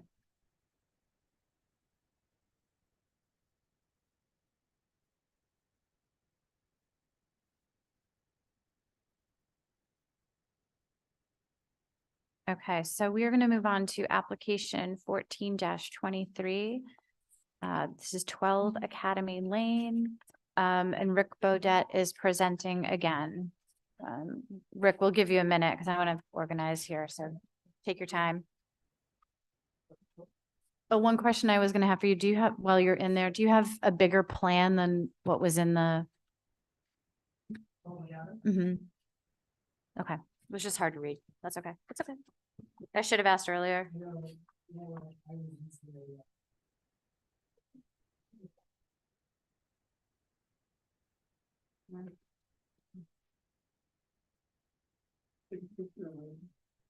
Yeah, I do that sometimes. It works well. Billy, did you get a copy of that management plan? Yeah, Mark gave me. Okay, great. Mark gave me his copy and Rick said he would email me a copy as well. Perfect.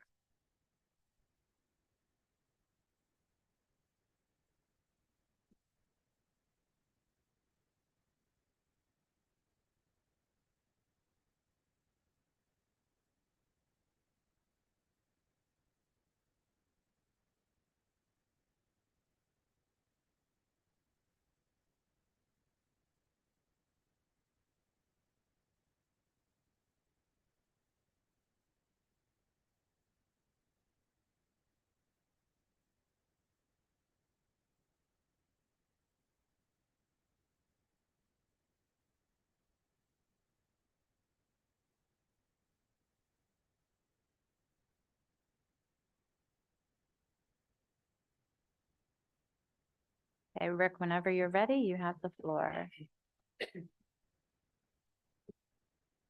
Thank you, Madam Chair. Rick Beaudette for Ben and Jacqueline deRuyter. The property we're talking about in this application is 12 Academy Lane. It's located in the ROH zoning district. The property is pre-existing non-conforming in two respects. It is undersized. It's 4,100 square feet roughly in a 5,000 square foot zone. It's also non-conforming as to setbacks. Particularly the sideline setback we're talking about is the eastern side, I believe, and the garage is as close as 1.8 feet from the lot line. In the district requiring 5 feet. What's before you today is a proposal to make this, change this garage use into a home office for the owner.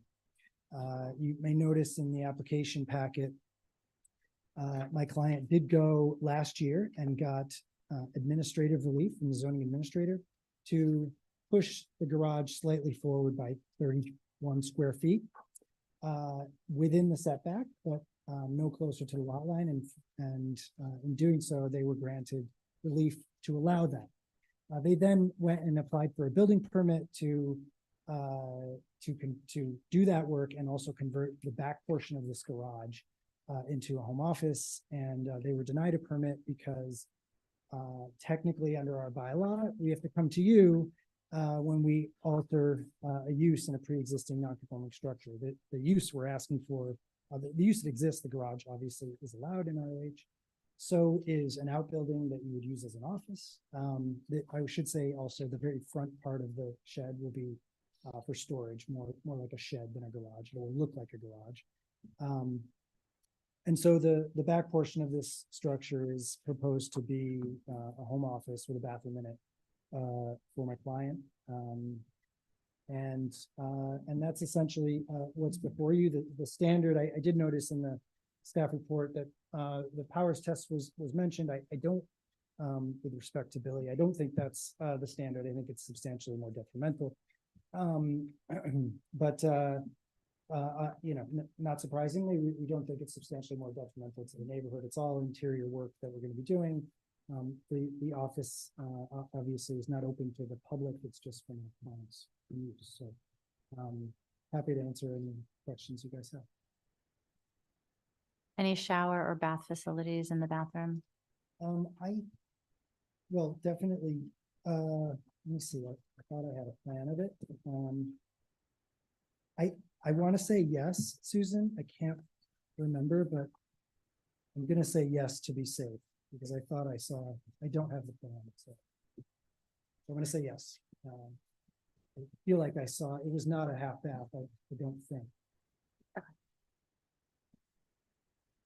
And the Exhibit A plan shows the expansion that was approved by the zoning board. Or the administrator. excuse Yes, me. that little section in the front is, it says. Oh, I see. It looks like a line of the driveway, but that's the expansion. Exactly. Got it. it went from, I think, 289 to 229, 329 square feet. So it's 31 square feet. Yeah, expansion. okay.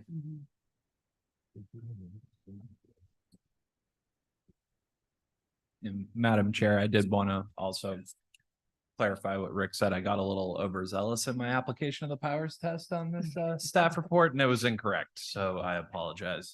No problem.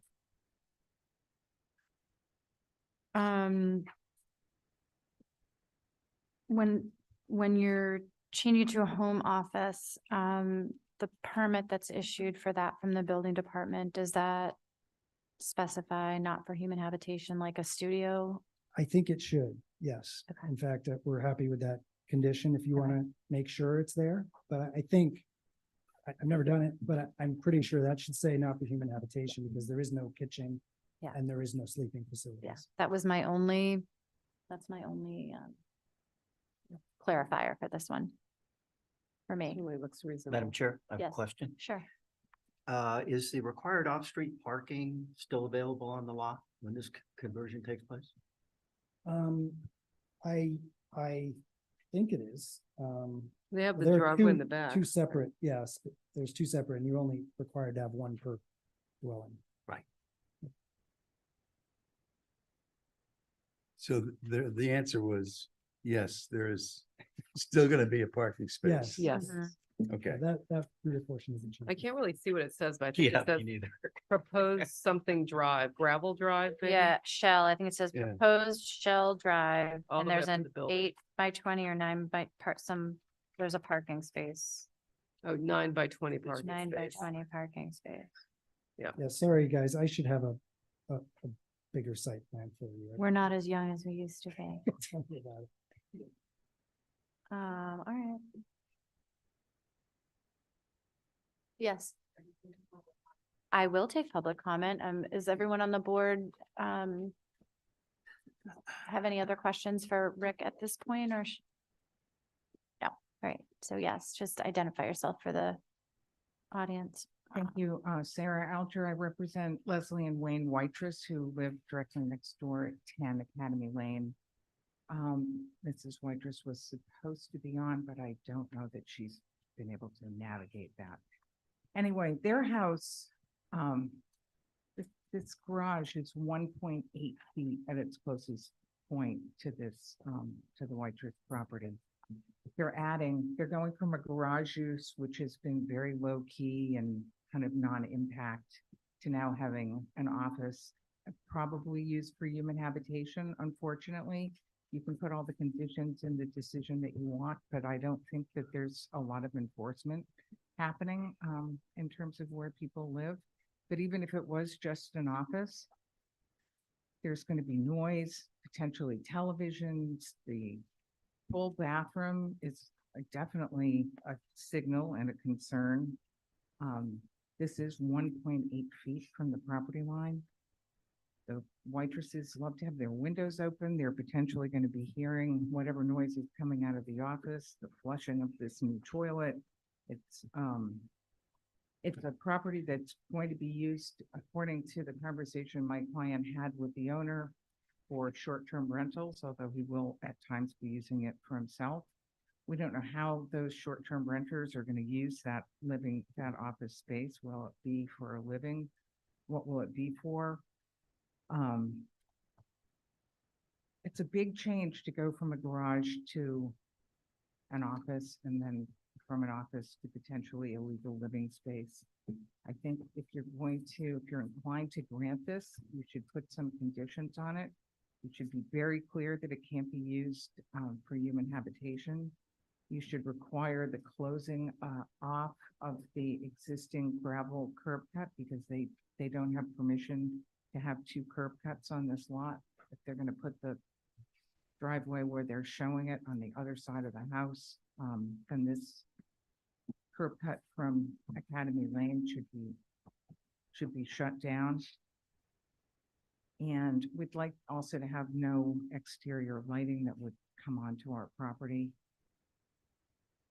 If you could impose a requirement to have the air conditioning units that will inevitably come with this be not on our side of the structure, but somewhere where we won't be hearing it, and even potentially require the windows to be closed while the office is being used. But I'm hoping that you won't grant it at all. It's a very tight neighborhood. It's a very tight spot, and this change is going to be a dramatic impact on the quality of life at the Waitress property at 10. Thank you.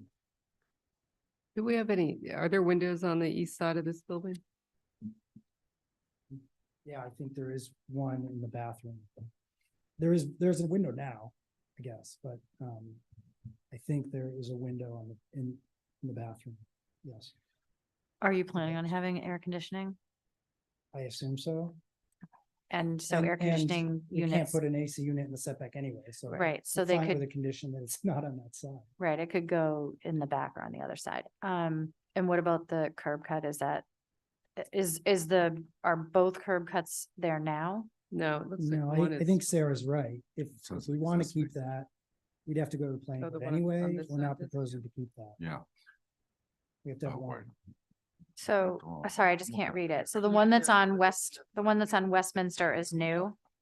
We're getting rid of this That 'cause looks there's like it's two. proposed, And where yes. did they talk? This one. Sorry, I just this can't one's read it. proposed, right? And, okay, so you Jim's looking at it. are going to abandon this one on Academy Lane? Yeah, if we didn't, it would be in violation anyway. So Okay. yes, we'll have to. I just to comment on this, I can't read it even when I take a picture of it, so. I don't know what I'm looking at. I can't read the comments here. Do we have anything larger? If you, Go to the agenda that's on the website, which I'll go to on my phone right now. You'll be able to pull up the PDF. Okay. yeah, it's- Um, keep it tight. I- It says proposed parking. okay, Can I ask one more question? yes, They're going to be doing significant work to this garage structure. I'm assuming it's not, built to current code. So I'm gathering it's going to be completely rebuilt, particularly as it gets extended forward toward Academy Lane. Why don't they just pick it up and move it so they meet the 5-foot setback? Why are they pushing all of this stuff into the setback? did you guys already do the work that you got to expand the front of it? Not that I'm aware of, no, Okay. but But- it's Well, not, we're it's we're okay. expanding Zoning this thing administrator. by about 5 by 6.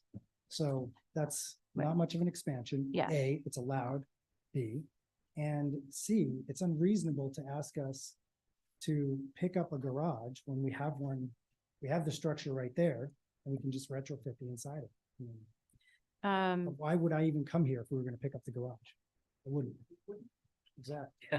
So, the idea that this is like gonna ruin someone's quality of life because someone's sitting in an office next to them is inaccurate, number one. Number two, it's unfair to call it a second dwelling. If we wanted a second dwelling, we would apply for one and put a kitchen in it. But they don't. They want it to be an office. So I just think that's completely unfair to characterize it as that. And I don't care what anybody else does.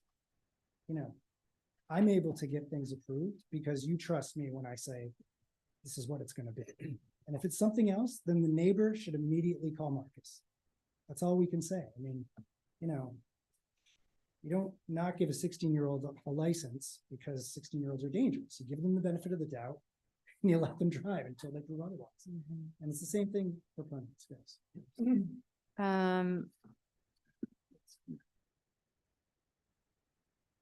So again, I don't have any concerns about that, and I definitely I don't think it's our job to police everybody in the event that there's a bad, if someone's going to be a bad actor, then they're going to be a bad actor. And do people make little whatever they want to do out of a studio or at home office and have someone stay in there? I'm sure they do. But if it is allowed, so it's not our job to not give someone what's allowed because someone else has acted poorly in the past. And that's my feeling on that. Is there anyone online? Yes, I have Leslie Weister. She's coming over. Oh, there she is as a Okay. panelist. Let's give her the floor. Leslie, you can go ahead.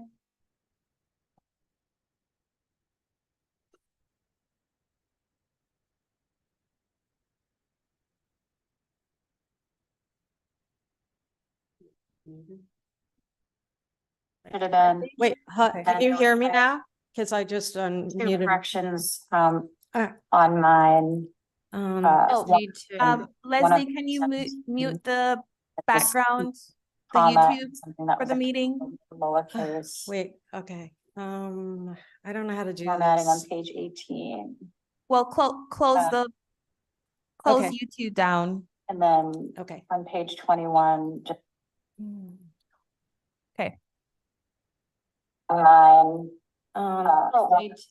Leslie, can you mute the background, Okay. YouTube for the meeting? Yeah.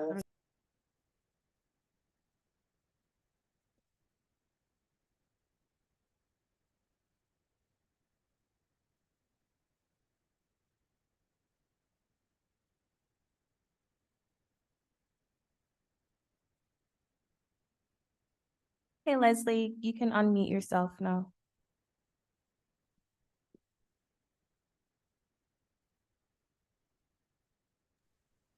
Can you hear me? Yes.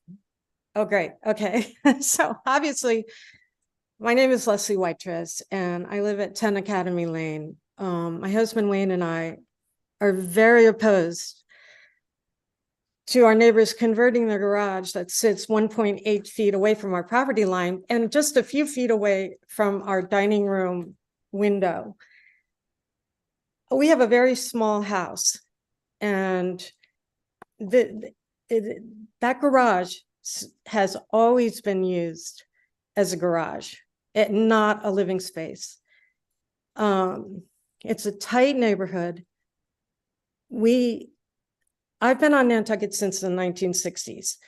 And now we live in our lifetime home and we're surrounded by STRs. And Ben and his wife have told us they're going to rent the house out. They don't live there.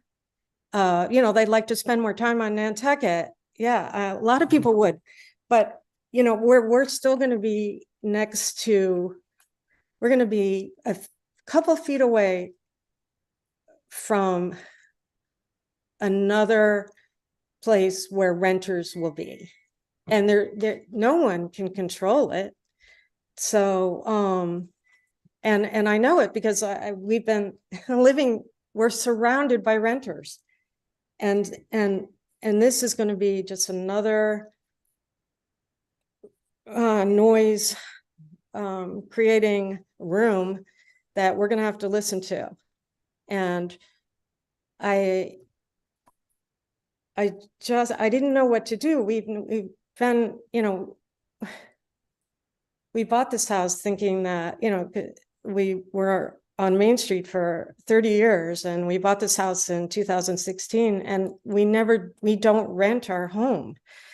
But we're surrounded by renters and it's hard for us to not have real neighbors. But we love our home and we want to stay there. And I don't want to be listening to people flushing a toilet while we're in our dining room. And I don't think that's unreasonable. So, thank you. Okay, thank you. Madam Chair. Yes, Rick. Just for the purposes of the board, and any of the conditions, the ordinary conditions that Sarah mentioned are all acceptable. I mean, no lighting on this side, no AC on this side. Obviously, if there's AC, the window closed while someone's in there. Those are all, no human habitation. Those are all reasonable conditions. that- You're willing to say no, the window's closed while it's in use and the AC is on? Yeah. Okay. Yeah, it's not that big of a deal. It's reasonable.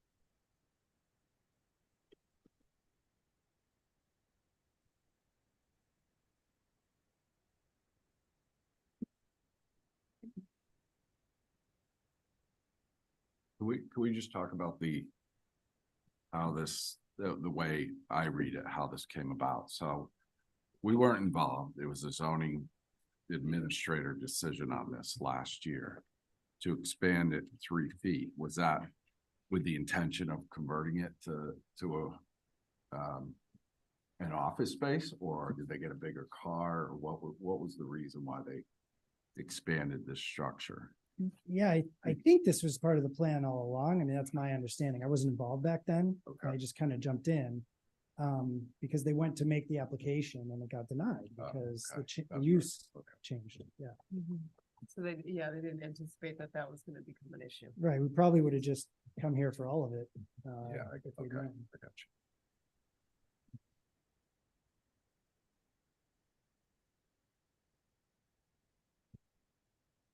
Are there any other comments or questions from the audience or online? No. Does the board have any questions additionally for Attorney Beaudette? So the conditions, it looks like the conditions we're talking about are, I mean, obviously they have to comply with lighting bylaw, noise bylaw, all of that, but no lighting on the east side. The AC units obviously won't be on, they'll be in the setback anyway, but the AC units won't be on the east side. The home office will be limited to not for human habitation. The windows will remain closed when the home office is in use with the AC on. And the applicant will abandon the curb cut currently on Academy Lane. In the packet, we were saying no commercial use, people coming and going, home office only. Yeah. The customer. Thank you. occupation? Yeah, not like coming. Yeah. No.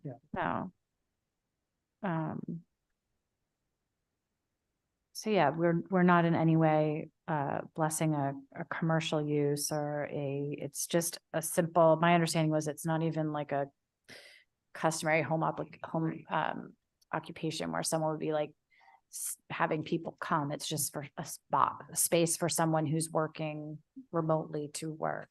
Absolutely. And I think we'd have to get a separate permit for a home occupation. Right. We're not proposing. Right. This is a home office. Okay. Does that encompass everything that everyone heard us talking about? Okay. And would someone want to craft a motion for this? Seeing that there's no other questions or feedback or from the audience. Can I grant? Actually, it should be. a It regular should be, so, right, so we have, should be someone on this side. I'll make a motion that the proposed change of use is not substantially more detrimental to the neighborhood with the change of use from garage structure to shed/outbuilding with the following conditions: that there shall be no air conditioning units on the east side of the structure. The home office, now I can't read my writing. The home office shall not be for human habitation. The windows shall be closed when the office is in use. Abandoning the curb cut on, I think it's Westminster. No, I think on they're Academy, mentioning the one on excuse me. Academy. Abandoning the curb cut on Academy Lane. Let's see, and the home office shall be used for the use of the owners, and shall not be rented out commercially. and that there shall be no exterior lighting on the east side of the structure. I'll second that. Okay. I have a question on the motion. Sure. Are we just assuming that the condensers or condenser will be outside the setback? Yes. Yeah, otherwise they have to come Yeah, back. they have to come back. So John Brescher has made the motion. Joe Marklinger has seconded that motion. And I'll do a roll call vote for that.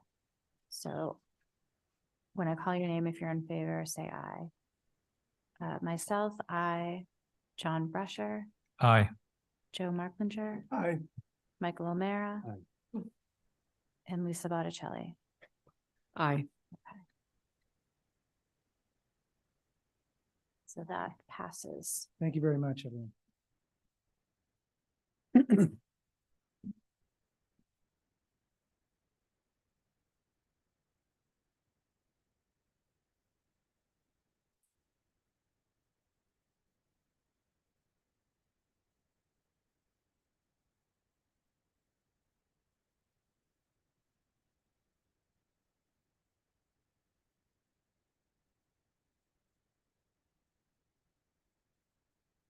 The next application is 15-23. Allan and Darina McKelvie, 6 Candle House Lane, Linda Williams presenting for the applicant. For the record, Madam Chair, Linda Williams for the applicant. This is pretty simple. This relief was originally granted 6 years ago now. They never did the project for various family reasons, and it expired because they didn't pull a building permit and continue construction.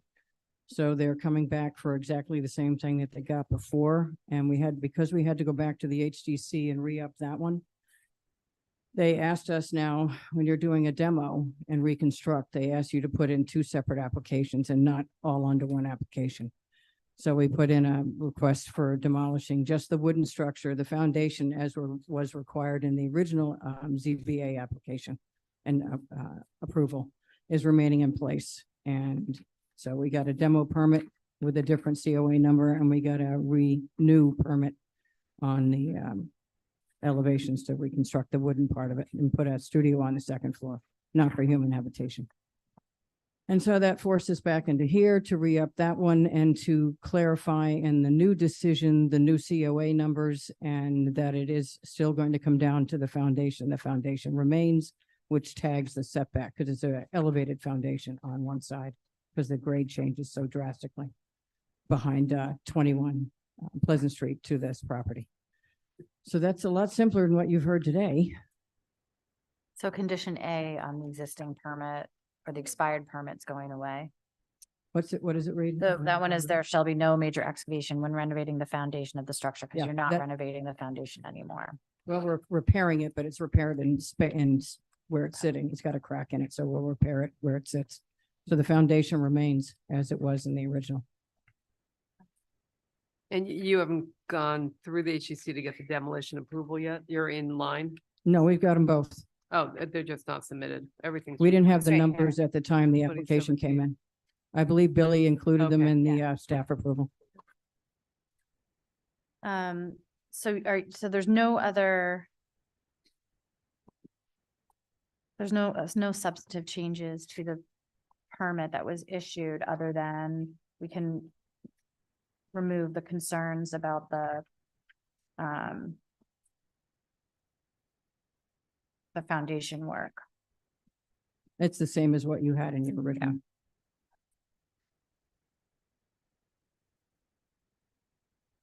And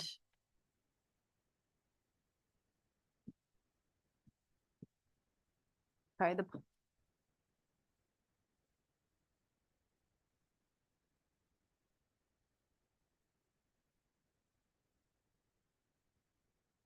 and the plans exhibit A and exhibit B are the same. Mhm. Going from 407 to 503 square feet. Right. Whatever was originally approved. We're not changing anything. Okay. They both went through on, one went through on consent. I only see two conditions. The A and B and Yeah. A goes away. What, read me A again. I It think just that says there shall be no major excavation when renovating the foundation of the structure, but you're not. That stays. Why don't you keep That stays. just to cover, Okay. Yeah, that one stays because the foundation has to remain in place. just to prevent any like major digging or anything. I don't know, is that really close to the property line? Is that why that was put in? Yeah, there's it's close on one side. The other side's a But you're conforming. not doing any foundation work, I thought now. No, we're repairing it, but Oh, in you're place. repairing it. Yeah, Okay, yeah, so we're something. limiting then excavation. We have to Okay. know, that's why I want A Okay. to stay there. Okay. And the other one was the time of the year. Yep. That's standard.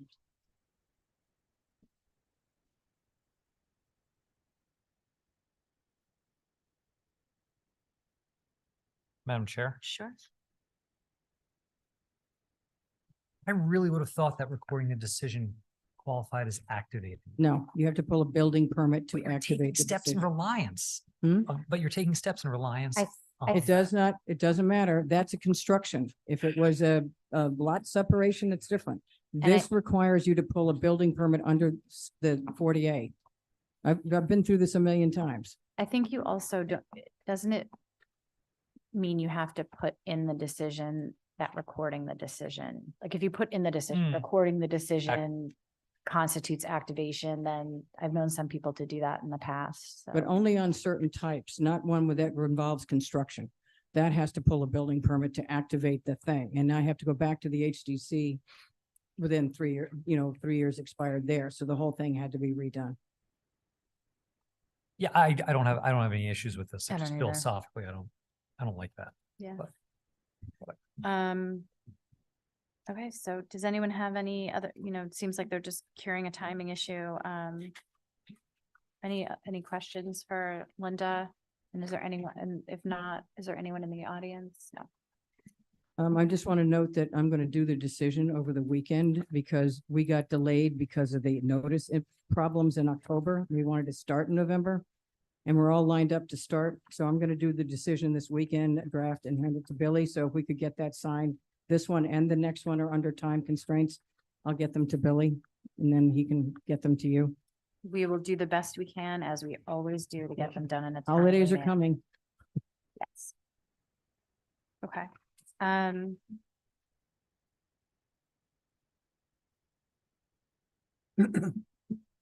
Madam Chair, who is sitting? I know. So it's this side of this from me over, Okay. and then when was this one originally?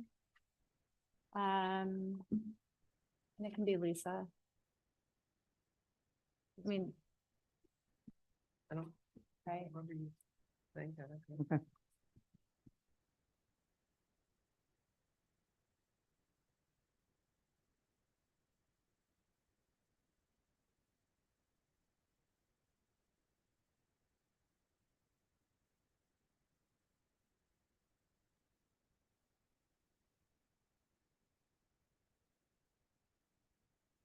Does someone want to make a motion? Or-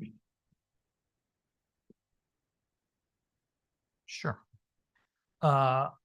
I will make a motion to approve the relief requested with the conditions within the staff memo, which are the demolition of the existing wood garage and proposed restructure shall be done in substantial conformity with the plans approved by Nantucket Historic District Commission COA number HGC 2023-09-9140 and HGC 2023-09-9147. That the project shall be completed in accordance with the site plan to accompany the ZBA appeals application dated March 25th, 2022, prepared by Blackwell and Associates. And there shall be no further alterations of the structure within the 5-foot required side yard setback area without further relief from the zoning board of appeals and the existing conditions from the original decision.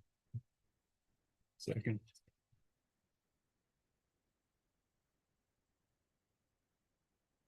Where is that plan?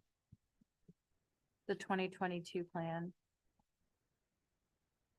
Maybe this one? And Point of order, Madam Chair. I made that was an error on my part. The plan is on page 96, but I think I copy and pasted the wrong date. It should be August 16th, 2017. Yeah, yep, okay. Then I will, Thank you. then I will amend my motion accordingly. In a second. Okay. So I will do, John Brescher made the motion, Michael O'Meara seconded the motion. I'll do a roll call. Myself, Susan McCarthy, aye. John Brescher, Aye. Michael O'Meara. Aye. Joe Marklinger. Aye. And Lisa Botticelli. Aye, Okay. Good, thank you. I'm still here. I don't know, we got the next one.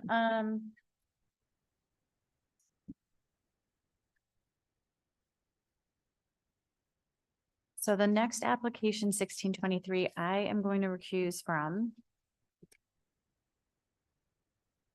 All right. John, take over. So I will, thank you, Madam Chair. Yeah. Just in the interest of full disclosure, I had to fill out a conflict of interest form. I know the Sapersteins. I enjoy the Sapersteins. The Sapersteins are clients of my wife's, and they asked me for, had a question about whether or not this application needs to go in front of the Board of Appeals or not. I do not think there is a conflict of interest. I am submitting a disclosure of appearance of conflict of interest. If anyone on the board or in the audience doesn't think that I should sit or I should recuse myself, I'd be happy to do so. And Mr. Chairman, who is sitting? I know the three of you, but who's on this side of the table? Oh, I would do Lisa and Jim, I think.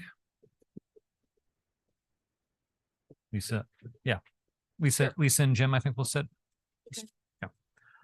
All right, then let's move on to file number 16-23 for the applicant. Okay, for the record, Mr. Chairman, Linda Williams for the applicants. Mr. and Mrs. Saperstein are here. And I think everybody in the room knows them, not just you. Longstanding members of the community. This is an interesting situation. 2005, the garage was altered and updated with the proper permits. And to give you a quick review of the original permits, there are several, is they had a contractor who shall go nameless who screwed up the whole thing in a nutshell. And they had to come in for relief because they made a determination that so much renovation had taken place that it was constituted at that time, not today, but at the time, new construction. So they came into the ZBA, got all that blessed out and everything was fine. It was done as a studio. It is a one-room first floor. It does have a bathroom, a little storeroom with the utilities, and the what would be the kitchen and the living room and the bedroom are all in one room. The second floor cannot be used for human habitation still. It's a storeroom and her artwork is up on the second floor. So it is literally under what you would consider in New York, a studio apartment. Truly, and not just a studio, if we allow the change in use. Because there are previous special permits on this, and because it's in the setback as an ancillary structure, any change in use, even if it's a permitted use as a secondary dwelling, has to come to the ZBA for the change of use within the setback. They are not expanding the footprint. The only outside change is probably going to be a second means of egress, which would be a door, which will be out of the setback. Very little interior. It was built to be converted at some point. So it's insulated and everything else, and the windows are fine. It does meet the 10-foot scalar separation, which is now a special permit at the planning board. It does meet the 20% differential, which is now a special permit at the planning board. So the only change would be to change the use of the structure. Their lives have changed. They've been in the house a long time, and this would be primarily used for someone as a caretaker or a family member or something along those lines. And no intention right now to use it as a short-term rental in their own backyard. But I did submit an awful lot of area context where, because these are these small streets over there, Back Street and some of the other ones over there, a lot of them have these ancillary structures that have been converted to secondary dwellings. Almost all of them are one story except for one. We believe that you have at least 2 letters in the file from direct abutters that are in favor, both of which have them themselves. And I don't see there's much else to talk about here unless you have any questions. No, so there's no upward expansion. No, Yep. it is what it is, and that's the way it's staying. It's Other than the changing the door. apartment is It's on the just- first floor. It's just a change of use. Just a change of use in the setback. And the parking is tandem, that, Front to back, yes.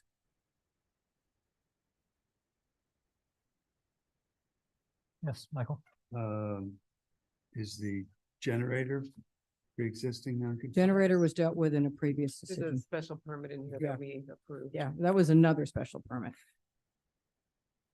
This wasn't a situation that the Sapersteins created. They paid somebody, a professional, to do it, and that's where we had to keep coming back for special permits during my time on the, Yeah, 2009, I was even sitting. but it lends itself believe it. perfectly I to this believe it. use, so. 14 years ago. Question. Yes. Brescher. Yes, sir. Can you explain to me how this powers test is all? It doesn't apply. Billy made a mistake. Or something? No, this, if I may answer, I this, appreciate it. Don't get me wrong. It- this, nothing no, to do this was again, part of my previous statement. I got overzealous with applying the powers test. This is not a non-conforming use, so Okay, the, substantially more detrimental. So it's Yeah. you use it when it's a non-conforming use, the power. the powers test applies when it's a non-conforming use. Yeah, in the zoning district. Right. And both the studio and the secondary dwelling uses are allowed as a matter of right. Obviously, we have to get a secondary dwelling approval from the planning board, but that's just after we get through you guys. Any other questions from board members? To me, Nikki, do we have anyone? And anybody from the public? No? Would any, and nothing else, if there's nothing else from the board, would somebody like to make a motion?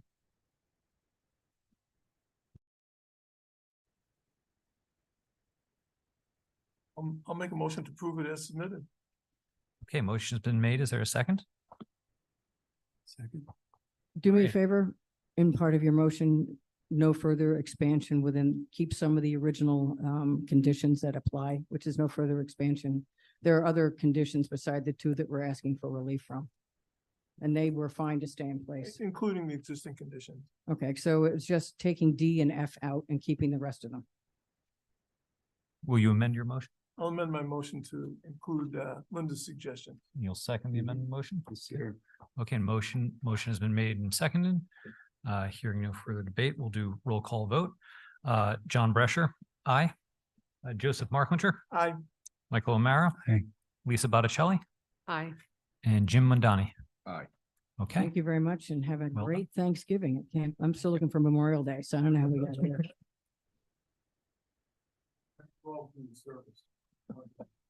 thank you for your service.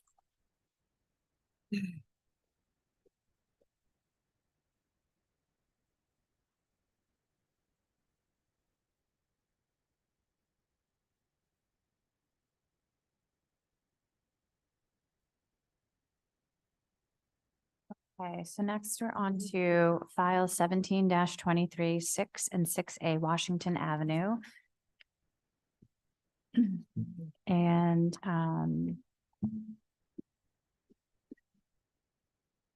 this is Steve Cohen presenting.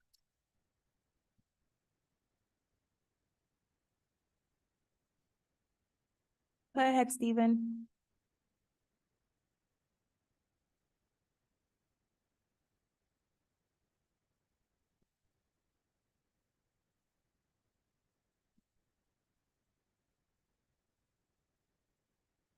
Can you hear me? Yes. Okay. So this application has a lot of details and is very confusing. So I'm going to try and just say it in a very simple manner without all the details. And then we can get into that if you guys have questions. Okay. So the short version is that this owner owned 2 properties in Nantucket. One of them was previously the last house at the end of Nantucket Road, which has since, they moved the house just before the erosion took out that lot. So it's now, that lot is now beachfront lot at the end of Nantucket Road, or what used to be the end of Nantucket Road, but has since eroded away. And that land was donated to the town. That house was moved to the current location, which is now 6 and 6A Washington Avenue.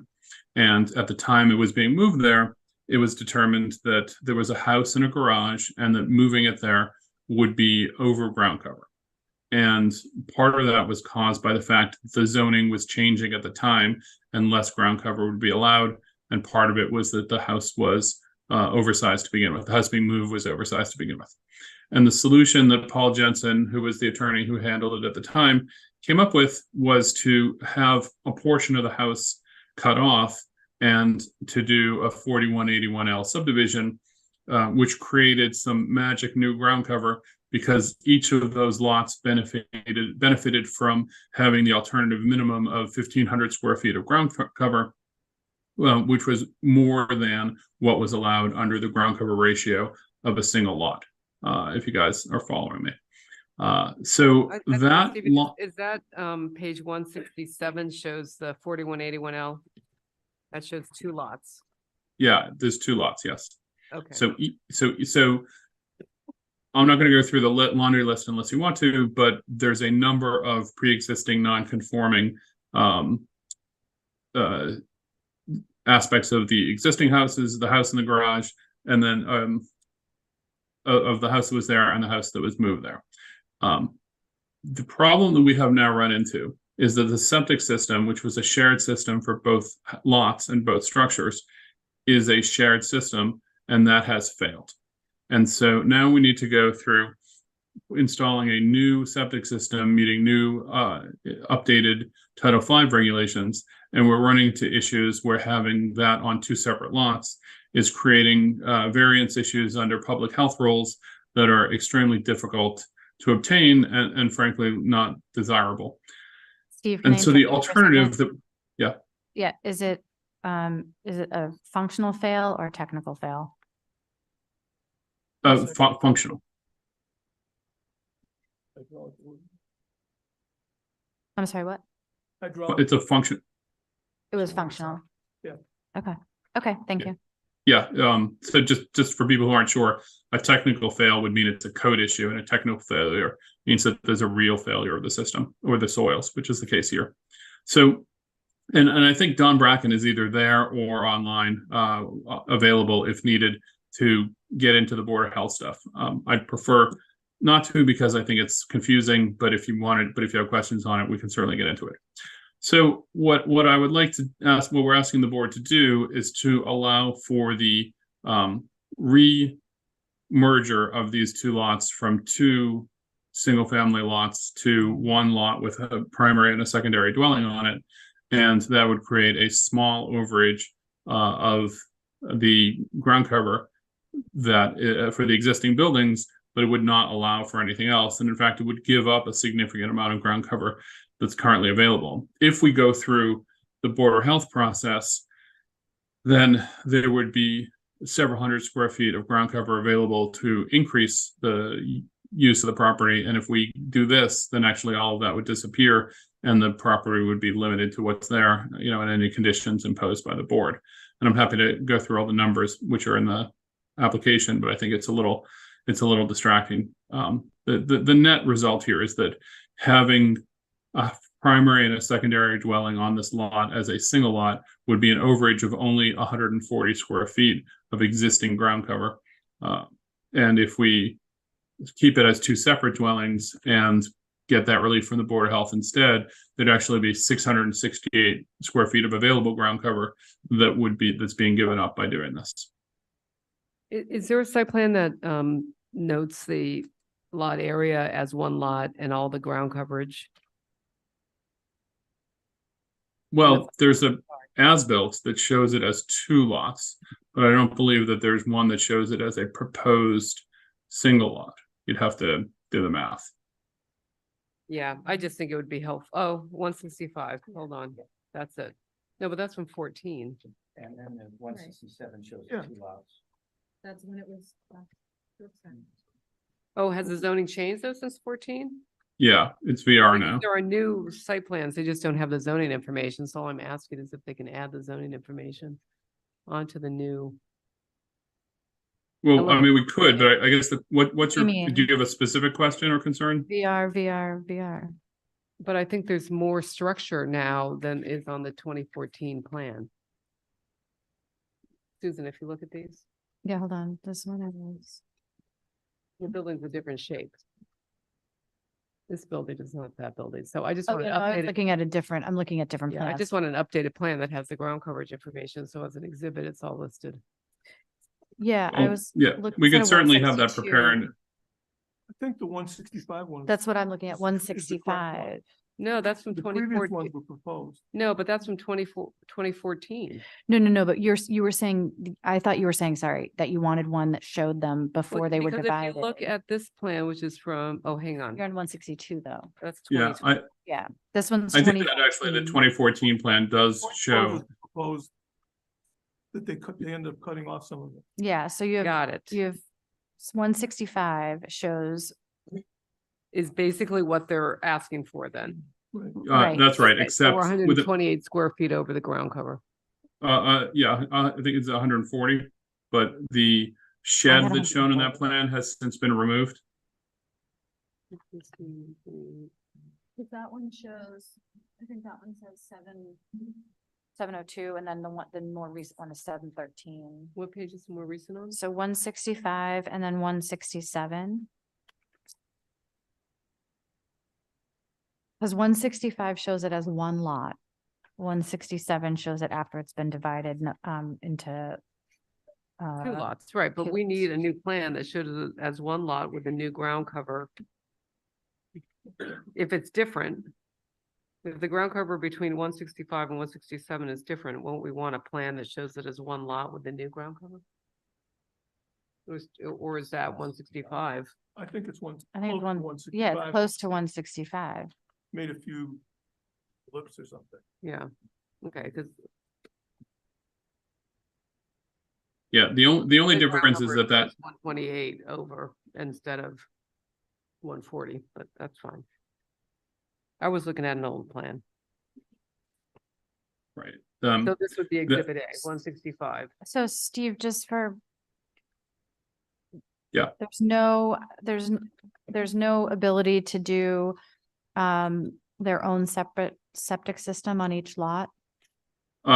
No, and Don can get into that more detail if you want, but the short version is having two separate septic systems would not work there. That's not enough. And do they use it? Do they use it just as one? Do they use it as one lot? And 4181L was just done to. Yeah, it's used by, and actually they live here most of the year. And it's used as a single family property, but it is, the 4181L was not done for subdivision purposes to try to create, like to sell it off or something. It was only done because it created the ground cover cure. Okay. Steve, just curious, what about, could the one parcel grant the other an easement for that, or is that not allowed? That wouldn't cure our Board of Health issues, our Title V issues. I'm sorry, can you say that again, Steve? Jim had asked about granting an easement, and I said Yeah. I don't believe that would cure the Board of Health issues. In order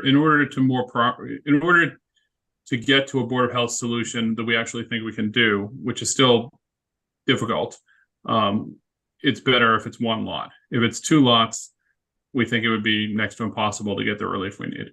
And I think Don's on, and he could get into the details of that if you have questions about why the Board of Health variance should suggest the zoning variance here instead. Okay. So And hold on one second. So Joe, I heard you saying some things, but what were you adding in? You don't, if it's the same owner, you don't need an easement. Because you own both lots. Board of Health doesn't require that. If it was two different owners, then to share the septic system, you would need an easement. But yeah, so that's not the important part. The interior lot lines is what seems to be screwing things up. Yeah, it does. I thought, Steve, that you could do it on your own. I don't think you need permission. To do what? Well, we can eliminate the lot line, but it would create a small Yeah. Zoning ground cover overages of 140 square feet. Which is why it's a variance. Which is the only thing you want to, you could do it without permission and then go through the Board of Health and nobody would really care. Yeah. You mean the shared septic system? I mean, I don't see, I guess your only concern, and I mean, I see the advantages combining this as one lot because even though it's over the ground coverage, it significantly reduces the ground cover that's allowed. The 4181L just makes it more dense. Oh, so. yeah, no, my concern was I just was curious more. I wasn't concerned per se. I was just more curious about, like the history of how it went from moving a house to save from erosion that required a 4181L, because usually we're pretty like with the town when there's an emergent situation, you know, the bigger goal is saving the house, not. So I was just curious as to why they went through the process of 4181L and then would want to lose that when they have two lots. But I don't have a particular. Susan, I think that if Paul Jensen had come to the board 10 years, several years ago and said, hey, we're going to move a house to save it from erosion and we're going to cut off this huge piece, but we can't quite make it fit and we need a waiver for 100 plus square feet, there's some decent chance the board would have granted that waiver in the first place. But he came up with the idea of the 4181L as not requiring relief. So, at the time it seemed like a great idea. And it's really just this failure of the current septic system that has, sort of caught us in between two different regulatory, problems. Mm-hmm.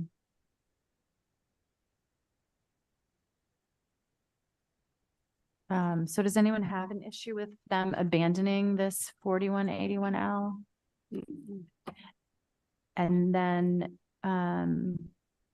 any conditions that we would want to put on this? Madam Chair, I don't mean to belabor this, but I'd actually like to hear from Mr. Bracken. Oh, yeah, sorry. If we could, Yeah. About the Board of Health variance, because it's unfortunate, as Stephen said, I mean, it's an unfortunate situation for the applicant, and they need a variance from one of two regulatory bodies. And I'm just curious what Board of Health, why they're punting to us. Yeah. I also think it's unfortunate for the applicant because I don't think they could have avoided this if they took a different path earlier, but maybe they didn't realize that was an option for them. But I agree with John. I would like to hear about the Board of Health. Yeah. So if I may, Don Bracken Engineering. So I've had a long history with this property from when we moved the house over. We got Board of Health approval at that time strictly as one lot. And at that time, they approved us to have a gray water system using the existing septic system that's there and putting in composting toilets. And then when it went through the 81L process and they were made into two separate lots, it inadvertently made it non-compliant from a Title V standpoint because there was no documentation. Even though they're in the same ownership, they could have been separated, but there was no documentation for either a shared system or an easement that would have been required, from one lot to the other where the system was located. And so ignorantly everyone went along thinking everything was okay. And then the gray water system failed. And so we got called to come back in.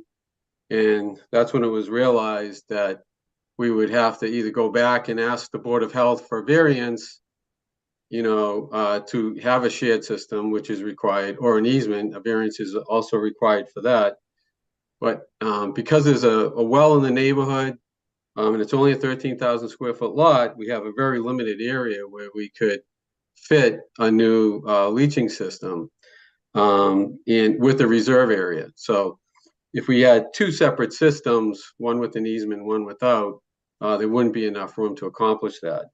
And then, so Stephen and I met with the Board of Health. We hashed out a plan that we thought would work best, for this property and protection of groundwater. And that would be to remove one of the bedrooms from the cottage, so reduce it from 4 bedrooms to 3 bedrooms, and put in one shared system with a very advanced IA system that's been used quite the last few years on the Cape that hasn't been used on Nantucket yet.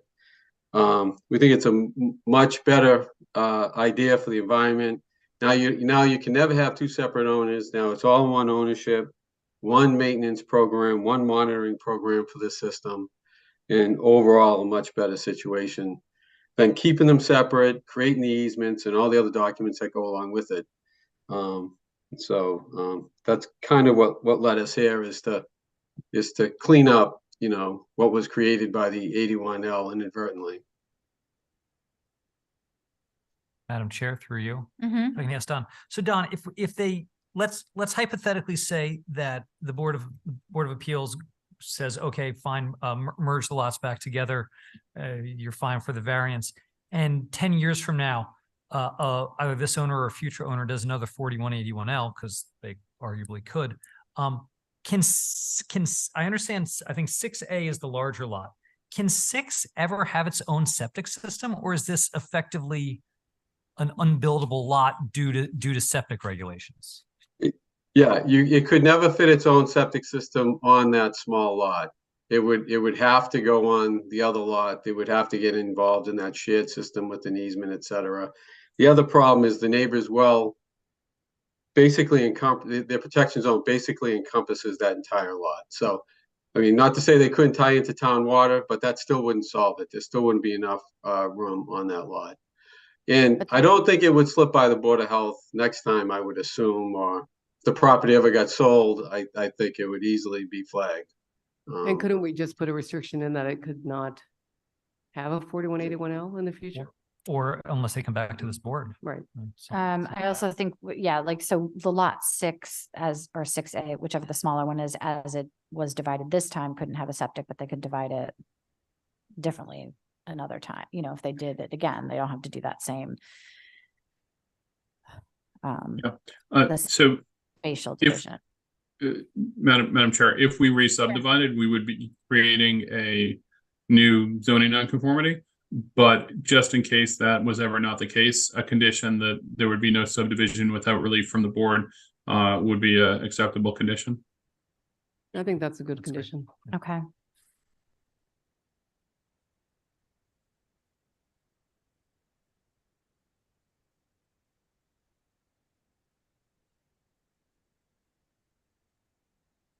Does anyone have any additional questions for Steve or the other presenters? Mr. Bracken? No? Okay. Anyone else in the audience? I don't know. Nikki, is there anyone else in the audience? Okay. And I don't believe there was any mail on this one. No, we received no comments of any kind for this application.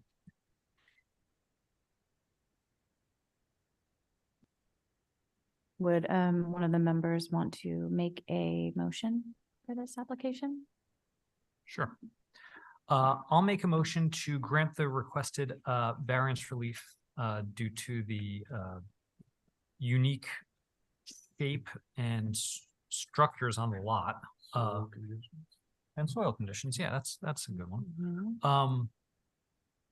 That a literal enforcement of the provision of this chapter involves substantial hardship, and that relief may be granted without substantial detriment to the public good or without nullifying or derogating from the intent and purpose of the bylaw, with the condition that there shall be no further subdivision of this lot without further relief from the Zoning Board of Appeals.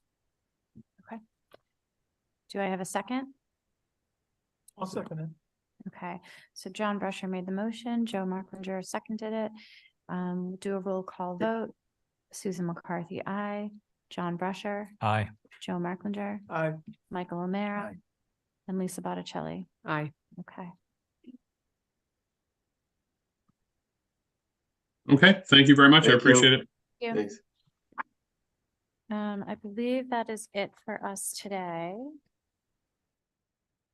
Madam Chair, do we need to vote on the meeting schedule? Yeah, we have at the end of your packet on page 175 is the 2004 Zoning Board of Appeals meeting schedule. let's look at that quickly and just see if there's anything off the top of our heads that looks problematic. I know usually October we sometimes change if it's falling on the Columbus Day. Columbus Day is the 9th, or Indigenous No. Peoples' Day. The filing date of November 11th, 2024. That should probably change if it's Yeah. Veterans Day. Yeah, that's tough. Meeting date. Oh, hold on.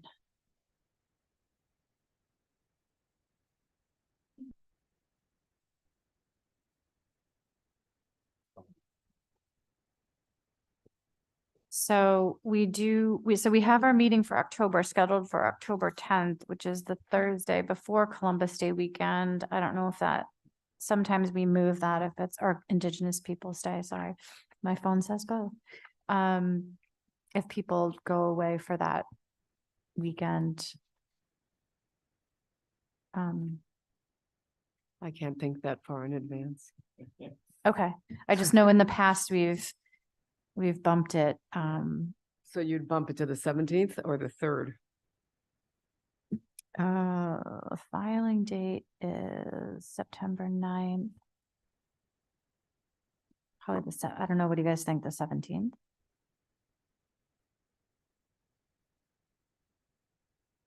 I can change the filing date to line up with whatever we Yeah, decide on for a meeting I think, date. I think move it to the 17th Okay. of October. Yeah, next year. Yeah, yeah. And then John said the September 15th would be the filing date, a week later, right? and then the filing date for the December meeting rather is November 11th, which is Veterans Day. Is there a certain number of days it has to happen coincidental with the meeting or no? Yeah, because the legal hat has to run for a full 2 weeks prior to the meeting, and we try to get a butters notifications out at least 3 weeks. It's sometimes 3.5. It just kind of depends on how the month shakes down. So we should move that up to earlier in November. Yeah, I think if we could make it November 4th. Oh, it has They to would go a just have whole to, week? they would just have to file earlier than typical for 1 month. I don't see why Oh, that's. because you like to keep it on a Monday. Yeah. Okay. Just to keep it on a Monday. Okay. It's fine with me. Okay, so any other changes anyone has that they can think of? Good. So, do you want to wait till you make those changes to vote just to confirm those dates? Yeah, let me Okay. incorporate the changes and I'll include it in next month's packet. Great. And we still have time before 2023 runs out. Okay, perfect. All right. Can I make a motion to adjourn? Yeah, would someone make a motion to adjourn? So moved. Okay, John Brescher makes a motion. Someone second.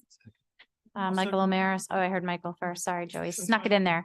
Michael seconds, and all those in favor of adjourning, say aye. Aye. Aye. Okay, great. Thank you, everyone.